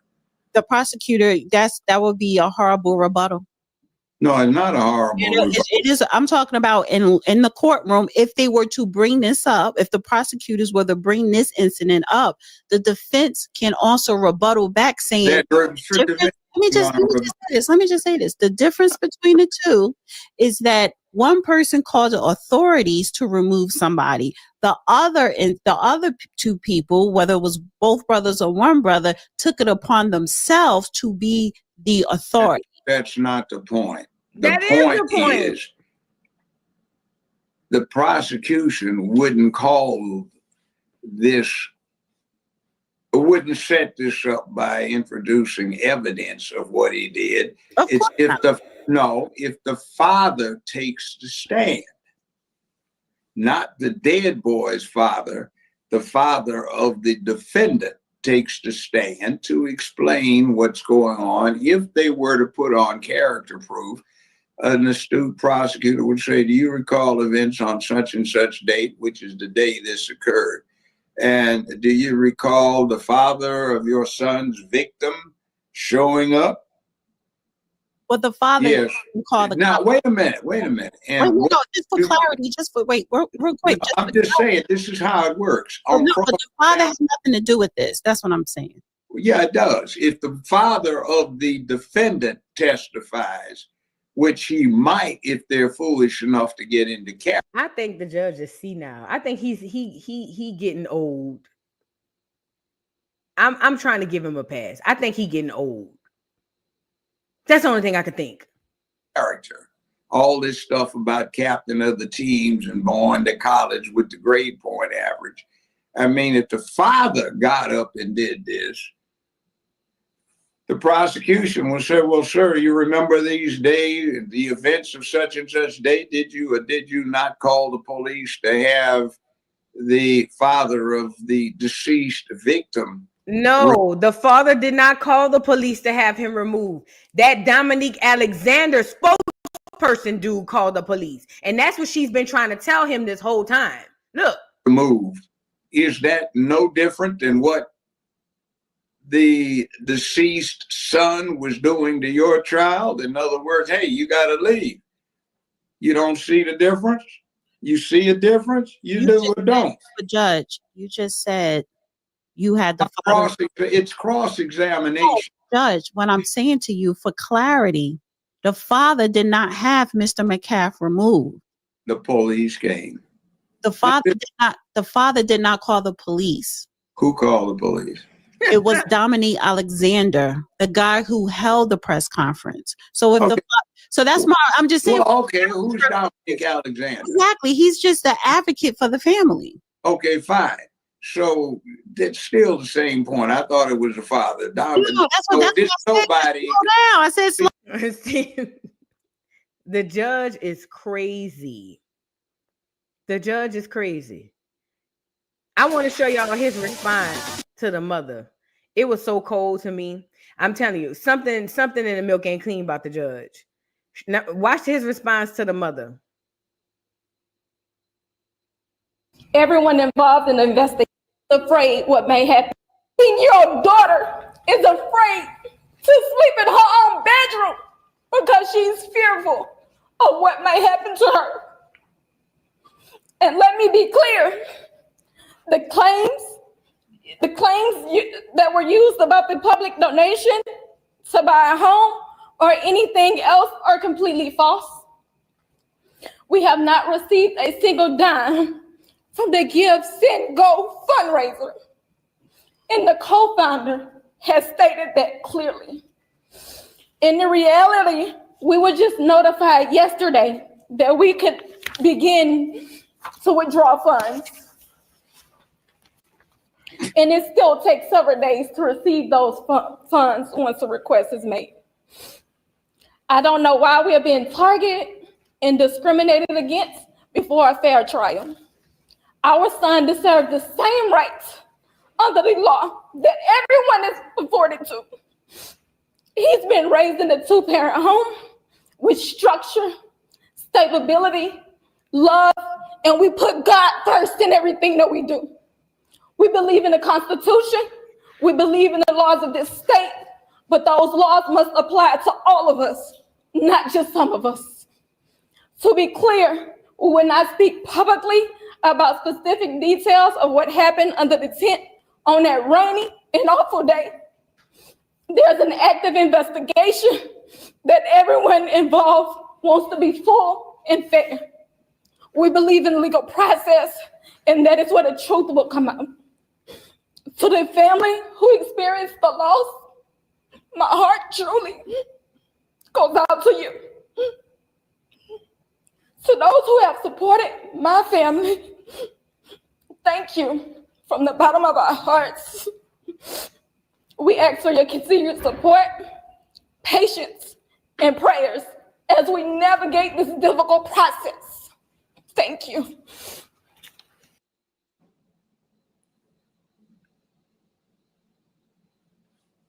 What are your thoughts? I think that her son's not dead. Somebody else's son is dead. It started off and somebody got stabbed in the chest, and her son claims to have done it. And that's why she's crying. I think she's crying for her son and her. I mean, okay, so let me say this as a mother. Yeah, but I understand all of that, but this is unseemly. That press conference never should have been had because it's going to. He don't give a damn. He don't give a damn. He just don't. And that's fine. This is my belief.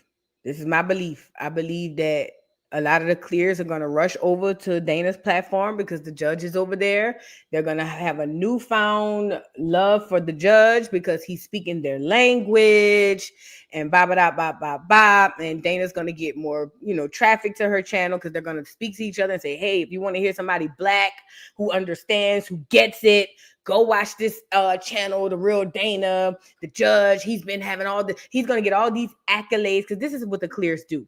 He's going to get all these accolades about how wonderful he is, about how he's so unbiased and fair. And this is what other black people need to be doing. And they need to listen to him. He's not using any feelings, only logic. They're going to praise the judge down to the ground because he's a black man who talks like them, who's saying what they want to hear. Yeah, like Candace Owens, same difference. But when they're ready to dispose of the judge, as they always do, they're going to dispose of him. They just need him to push the narrative that everybody else around here is tripping and that we are right. Y'all is just using y'all emotions and y'all feelings. We don't even have enough evidence to even know all of the facts yet and still the Clears have a protest going on talking about white lives matter. Hold on. The Clears have already allegedly did a whole bunch of protests or trying to do protests talking about in memory of Austin Metcalf, white lives matter. Now, first of all, I don't condone or promote a young man being killed, a young boy being killed because they were kids. I don't condone or promote that. I wish that it didn't even go down like this, to be completely honest. I will say this. As much as that Clear man, Austin Metcalf's father, came into that venue, and y'all believe this don't have nothing to do with race, this don't have nothing to do with him trying to be intimidating, y'all is crazy. These people know exactly what they're doing. Racism is still alive. It's just very covert, very passive aggressive. You don't think when the father got on here talking about it's not about race, he should have been telling that to the Clears because they the ones started out the window making this a race issue, as they are right now. You see what I'm saying? So it's just, to me, this is just to me. You get the Sambos like Judge Joe Brown, Charleston White. You get all these bootlicking Negroes, Uncle Tom Negroes, who gonna get up there and help these people in their delusion, because self-defense is great when they use it, but it's a problem when you use it. You see what I'm saying?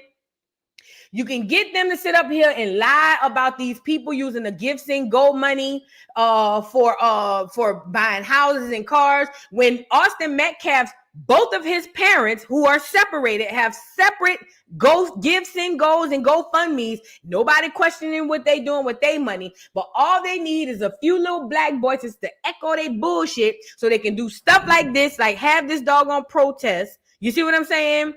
Have their protest and white lives matter us to that. Fine. Whatever you say, just keep that shit over there. Okay? As a black community, we need to be making sure we rally around ours. And right now, Karmelo's family needs all the prayers and all of the stuff that he can get. And I think that as a union and as a unit, I think that as a unit, we need to continue to support however it may be, because this family is going through a lot. This whole situation would have been avoided if those boys did not approach Karmelo, period, point blank. The whole situation could have been avoided and would have been avoided if they did not approach him. Now, we got to get into Dominique Alexander really quickly. Chocolate Bunny, thank you for the super chat, says, good morning. Good morning, boo. Sade, thank you for the super chat. I looked up Latasha and Rocky's marriage license in Georgia. Girl, they didn't get married until 2017. I believe it. They're a bunch of liars, child. Divine Empress, thank you for the super chat, says happy Friday, boo in chat. Hit the damn like button on in my rush hour voice. Love you down to the ground. Yes, y'all get the likes up on the video because I want to show y'all about this Dominique Alexander character. Spinelli, thank you for the super chat. Side note, saw Senders at IPICMC Midtown last night. So good. Thank you for reminding me. I gotta go catch it. Thank you for reminding me, girl. Thank you so much. Alice Jane, thank you for becoming a new member. Thank you so much. Misha, thank you for the super chat. Hi, boo. Check your email. Clear's not talking about it. I'm gonna check it. Hold on. 7, thank you for the super chat. Love you, boo. Thanks for lifting up my spirits. Love you, boo. Love you so much. Thank you, 7. Nitwit, thank you for the super chat. All of my black people in that county, now is not the time to ignore your jury summons. Facts. But let me tell you something. They very, very, very not opinionated. They're very strategic in how they select this jury. Very strategic how they even select the jury pool. Nobody ever looked into how they select juries. I'm pretty sure a lot of black people, especially black women, are not going to get jury notices. But yes, if you get a jury selection or you get a jury duty notice, please Go down there. We need you because that's what it's all about, the jury. 7, thank you for the super chat. In my opinion, Latasha is jealous of her sister. Latasha always been jealous of her sister. Always, since the beginning of time, honey. Yes. Now, I want to show y'all something. So, Dominique Alexander, let me see which way I should go first. Let's go here. Dominique Alexander, that's the black dude who popped up out of nowhere. They say he's been around since 2020. Remind you, he is good friends with Jasmine Crockett, who's been extremely quiet on this entire situation. We ain't heard Jasmine open her dick suckers since this whole thing went down. Let's really be clear about it, right? So anyways, he's good friends with Jasmine Crockett. He pops up out of nowhere, and all of a sudden, everybody's seeing that this dude got a record a mile long, okay? And we all sitting there like, who is he? Where does he come from? Now, I don't particularly like him being the spokesperson for the family because, number one, he is tainted. He is tainted. Yesterday, we went over a few documents that they were talking about how allegedly he shook a baby, all types of stuff. And I get it. It's not Karmelo Anthony. It's not his family. This is him independently. But what the media and what the court of public opinion love to do is group us all into one big Negro and say, see, look, they even got negative people and criminals and all that stuff as their spokesperson. And this could potentially hurt the case. For this reason, I do not believe that this man should be a part or anywhere around this case. Now, check this out. So somebody, of course, probably a clear, but I'm using it because it needs to be talked about, pulled up all of the arrest records for this Dominique Alexander cat. Get him up here. Hold your face up. Let him see it. You see it? These are all of the arrests for this Dominique Alexander cat. Now, I've seen, like I told y'all yesterday when we talked about Judas and the Black Messiah, they typically go and get these people who have really checkered backgrounds. And they take them and they say, come here, you want to go to jail for the rest of your life? And they go, no. And they say, well, I need you to go and infiltrate, or I need you to go do something over here to do something for me. And they do it so that they can stay out of jail. Now, I'm not saying that's necessarily what happened here, but I'm telling you, that's what it's giving to me. Okay, so they pulled up this extensive arrest record. You see what I'm saying? The boy been arrested for everything except girl praying. Do you hear me? Everything in the world. And a lot of these Negroes go from that and they either become pastors, or now the new hustle is activists, social activists. Now, he popped up in 2020 just long enough to say he'd been around, but we all know a lot of these dudes are characters. Okay, just long enough to say he'd been around. He pops up, and now all of a sudden, for some odd reason, he is the spokesperson for the family. Now, this the part that got me. Hold on. Wait, before we get to that, you see all of the arrest record, right? Allegedly. I just found it with the clears resharing it. Here go one of the press conferences or one of the news media things about his arrest. I think we saw this one a bit yesterday, but we can run it back. Hold on. We can run it back right quick. Alexander is charged with 2 counts of family violence. And new at 11, we've learned the Dallas County District Attorney is recusing himself from prosecuting the case. That's because Alexander campaigned for DA John Creuzot in the last election. A judge will be asked to appoint an outside prosecutor now. CBS 11's Andrea Lucia has more now on Alexander's arrest and his response. Because you continue to come after us. A prominent activist who has often clashed with Dallas police over claims of brutality, Dominique Alexander is now facing his own allegations of violence. He was arrested on 2 charges of assault involving the mother of his 2 children. A judge issued an emergency protective order barring him from making contact with the victim. You are not to go to or within 500 feet of the residence or place of employment of the person listed in your order. According to a source familiar with the investigation, the victim accused Alexander of slamming her head against a wall and, in a separate incident, choking her. Hours before the arrest, he posted on social media, writing, "Thank you, everyone, for your love and prayers for me and the victim, for God will direct our path." And that was Andrea Lucia reporting. We should tell you that we've just learned within the last half hour that Alexander has posted bond on his assault charges, but he still has outstanding warrants for some other violations that he'll have to pay before he's released from jail. We've also learned late last night that he has a warrant out of Arlington for family violence in that city. That case involves the same victim, and it dates back to 2015. Police records show the woman accused him at that time of pushing her multiple times during an argument. Alexander was charged with a Class C misdemeanor. He did post bond for that charge this morning. Our Steve Pickett is following the story today, the case very closely. He's going to have an update for us coming up on. Now, why am I playing this?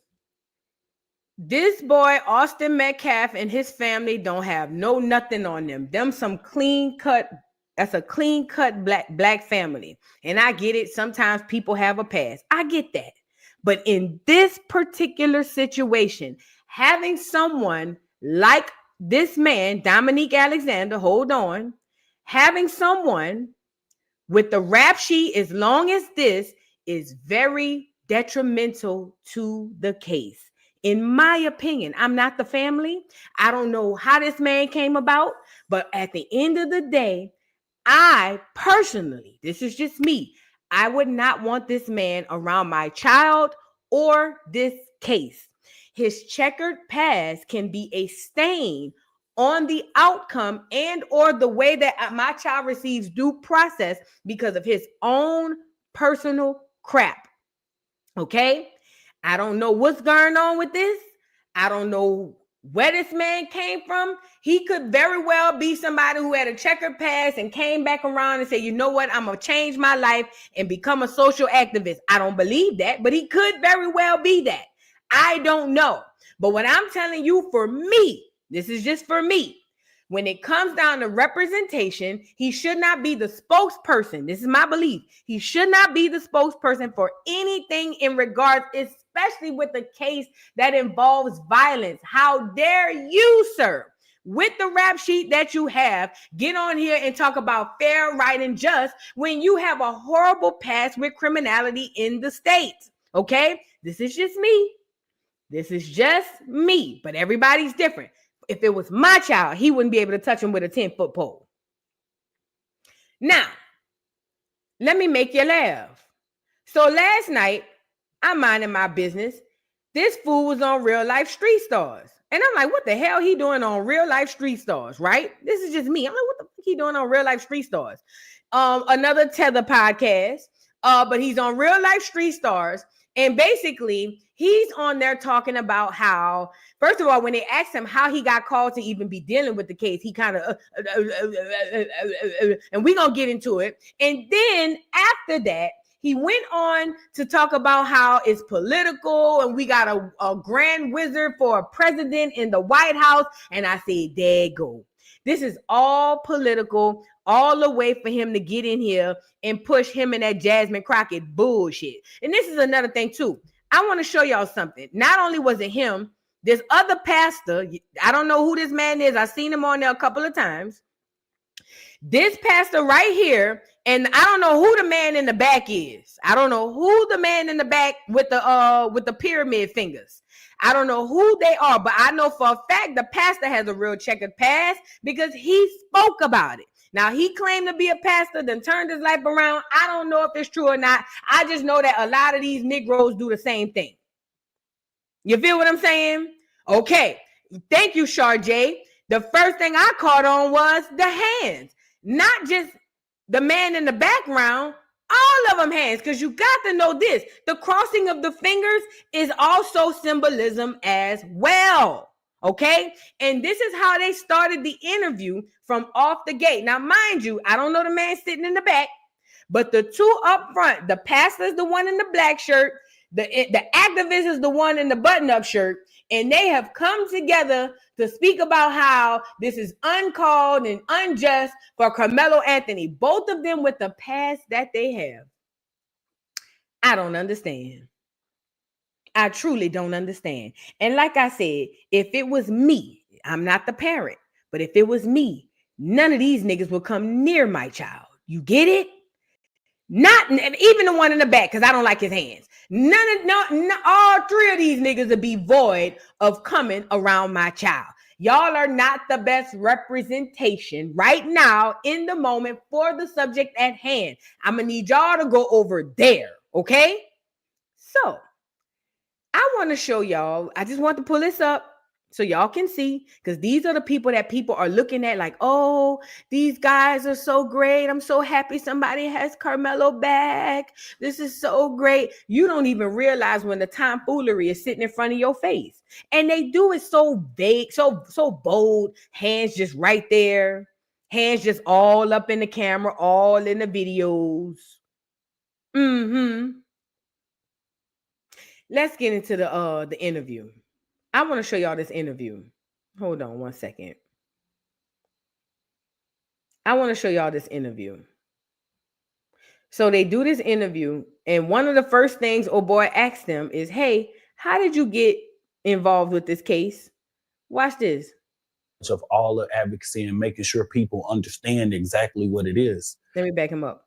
Media by storm, but the world by storm, in which it is honestly, and we have to speak honest, seems to be causing a racial divide in not only, again, the community, but also the justice system, the judicial system. And we want to try to get some clarity, because you're very close to this case. Is that correct? Yeah. And for those who are wondering, as far as, a lot of people, especially in the city, know when they see your face, they know exactly who you are. But for the world, can you explain your proximity to this case, if you don't mind? Well, so the Next Generation Action Network has been brought on by the Anthony family to be the advocacy arm of this family. Our organization for the last 11 years have represented so many different cases in high profile hands. Oh, and by the way, he's using his nonprofit Next Generation to be the advocacy for the family. Watch the hands. Watch the hands. Cases here in North Texas and across the country. So our organization is literally in charge of all the advocacy and making sure people understand exactly what it is. And we try to be able to understand there's a difference between the legal ramifications and the advocacy part. Sometimes people and their concepts, they get that blended together. They're like, oh, are you a lawyer? No, I'm not a lawyer. I just run a human and civil rights organization. Lawyers go in the courtroom. We go out in the streets. There's two different things. Correct. And for those who might question your resume, if you don't mind, can you speak on some situations, especially in the city, that you were a part of, if just to jog their memory a little bit?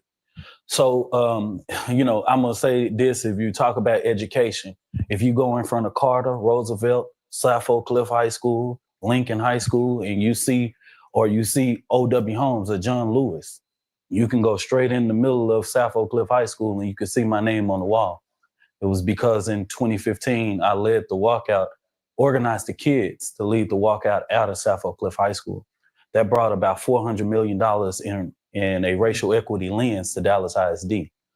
As a formerly incarcerated person, I tell people all the time, you don't get appointed vice chair of a Dallas ISD bond board over $3.5 billion if you ain't doing the work.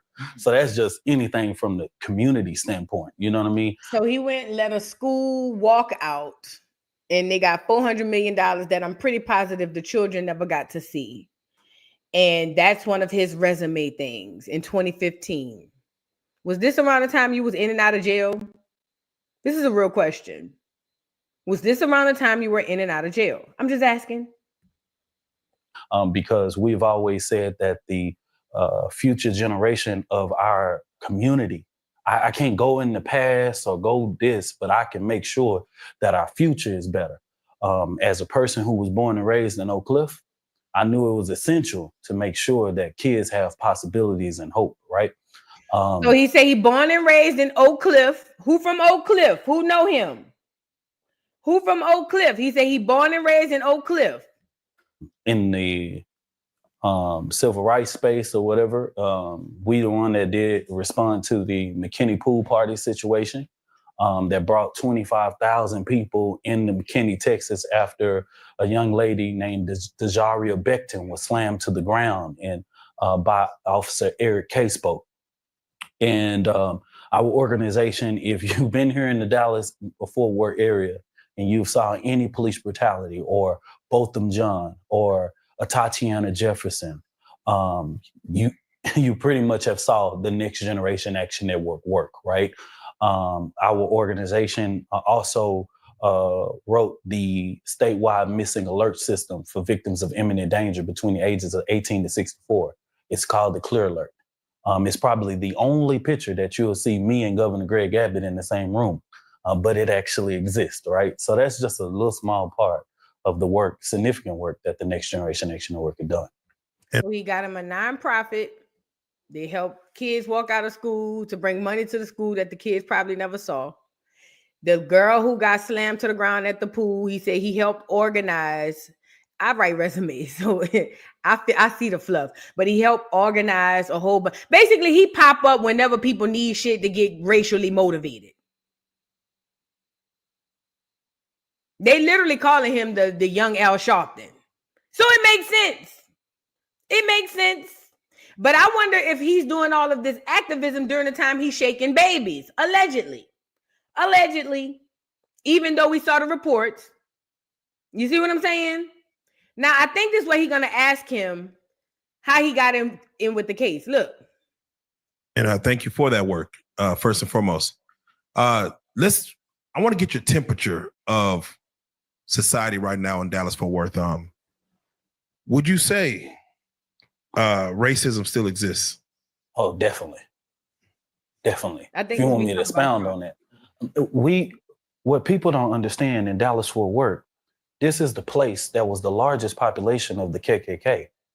We look at this and we forget ourselves and we erase this in our mind that there are more people. When I started in 2014, some of the people that was training me from the Southern Christian Leadership Conference from Dr. King's organization, a lot of them, he come up under the SCLC. Anybody who been to my Educational Friday understand that the SCLC was a government agency used and operated by Mike, aka Martin Luther King, that basically their whole job was to go around America in the South, and wherever Negroes was getting riled up, they were to go over there and calm them down. They were paid directly by the president or the government to do said things. I think they got about $250,000 annually that they split between 6 people. So if he come up under the SCLC, we already know he tainted. Your faves ain't who you think they are. I promise you. The things that they did ain't. You ever wonder why Martin Luther King Jr. Boulevard is in all the hoods? You never thought that was purposely done?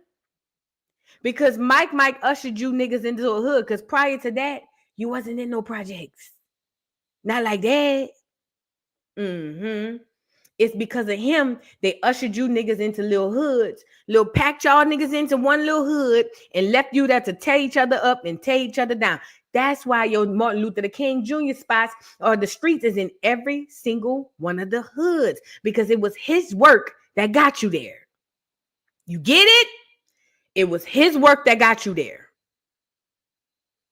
Okay? Now, he come up under the SCLC, red flag to me, but let's get into it, girl. Red flag to me.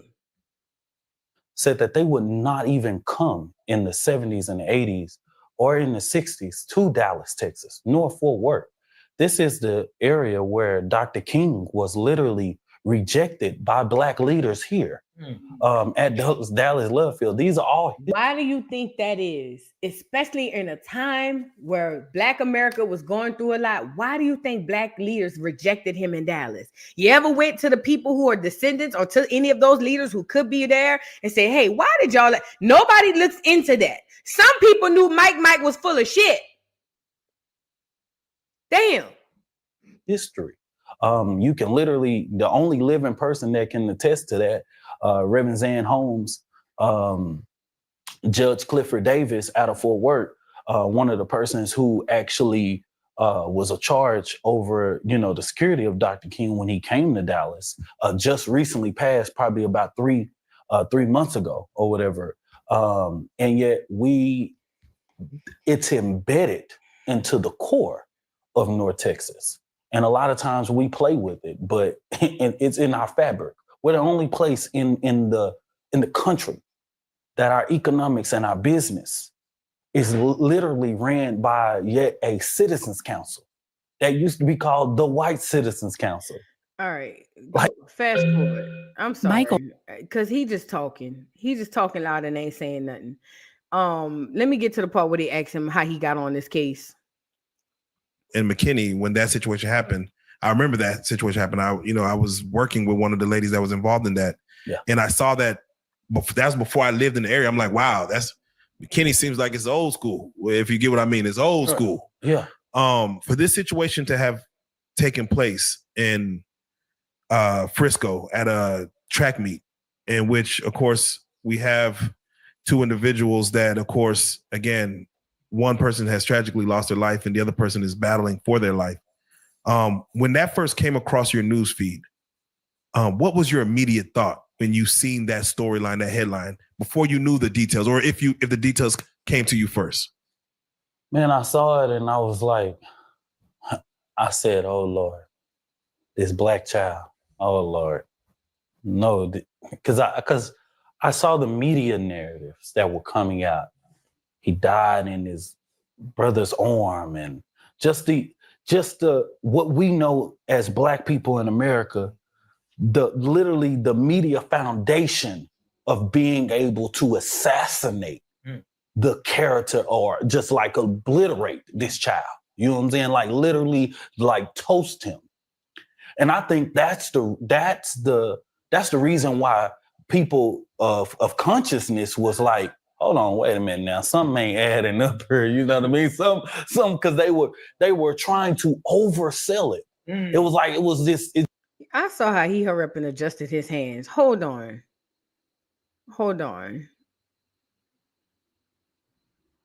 Really quickly. Across your news feed. Let me back it up a little bit. At a track meet. Business is outside of Dallas-Fort Worth. They hear that and they be like, oh, that's where the Cowboy players go live, or that's where the Maverick players go live. That's a nice area to be in. And as far as the American dream, it's shared between all cultures. And as you spoke on the 14-year-old in McKinney, when that situation happened, I remember that situation happened. I was working with one of the ladies that was involved in snooze, and that went trickling effect. The kid like this, without him even knowing the full story. Correct. And as the narrative goes forward, and again, now that you're close, at what point did you come involved? Here you go. When they reached out to you, at what point did you reach out to them? At what point did you get involved in the scenario? It was Hold on. Now, this is the part that had me squinting my eyes. Now, a boy asking him, who did they reach out to you, or did you reach out to the family? At what point did you come involved? Watch how that nigga get the stuttering. When they reached out to you, at what point did you reach out to them? At what point did you get involved in the scenario? It happened on Wednesday. We got involved around 5:00 and was able to go out there. We got involved around that day. Wednesday happened, and then Friday we got involved and was able to go and visit the Anthony home in Frisco. So pause. He asked you, how did you get involved with the case? Did they call you? Did you call them? What happened? And this is his response. I'm starting to look at him crazy. Hold on, because it ain't adding up to me. At what point did you get involved in the scenario? It happened on Wednesday. We got involved around 5:00 and was able to go out there. We got involved around that day. Wednesday happened, and then Friday we got involved and was able to go and visit the Anthony home in Frisco. Who called you, bro? Did you take it upon yourself, see it on the news? Oh, because listen, he's been talking very fluently throughout this entire interview. He's been speaking very fluently. He hadn't been stuttering, uttering, or none of that.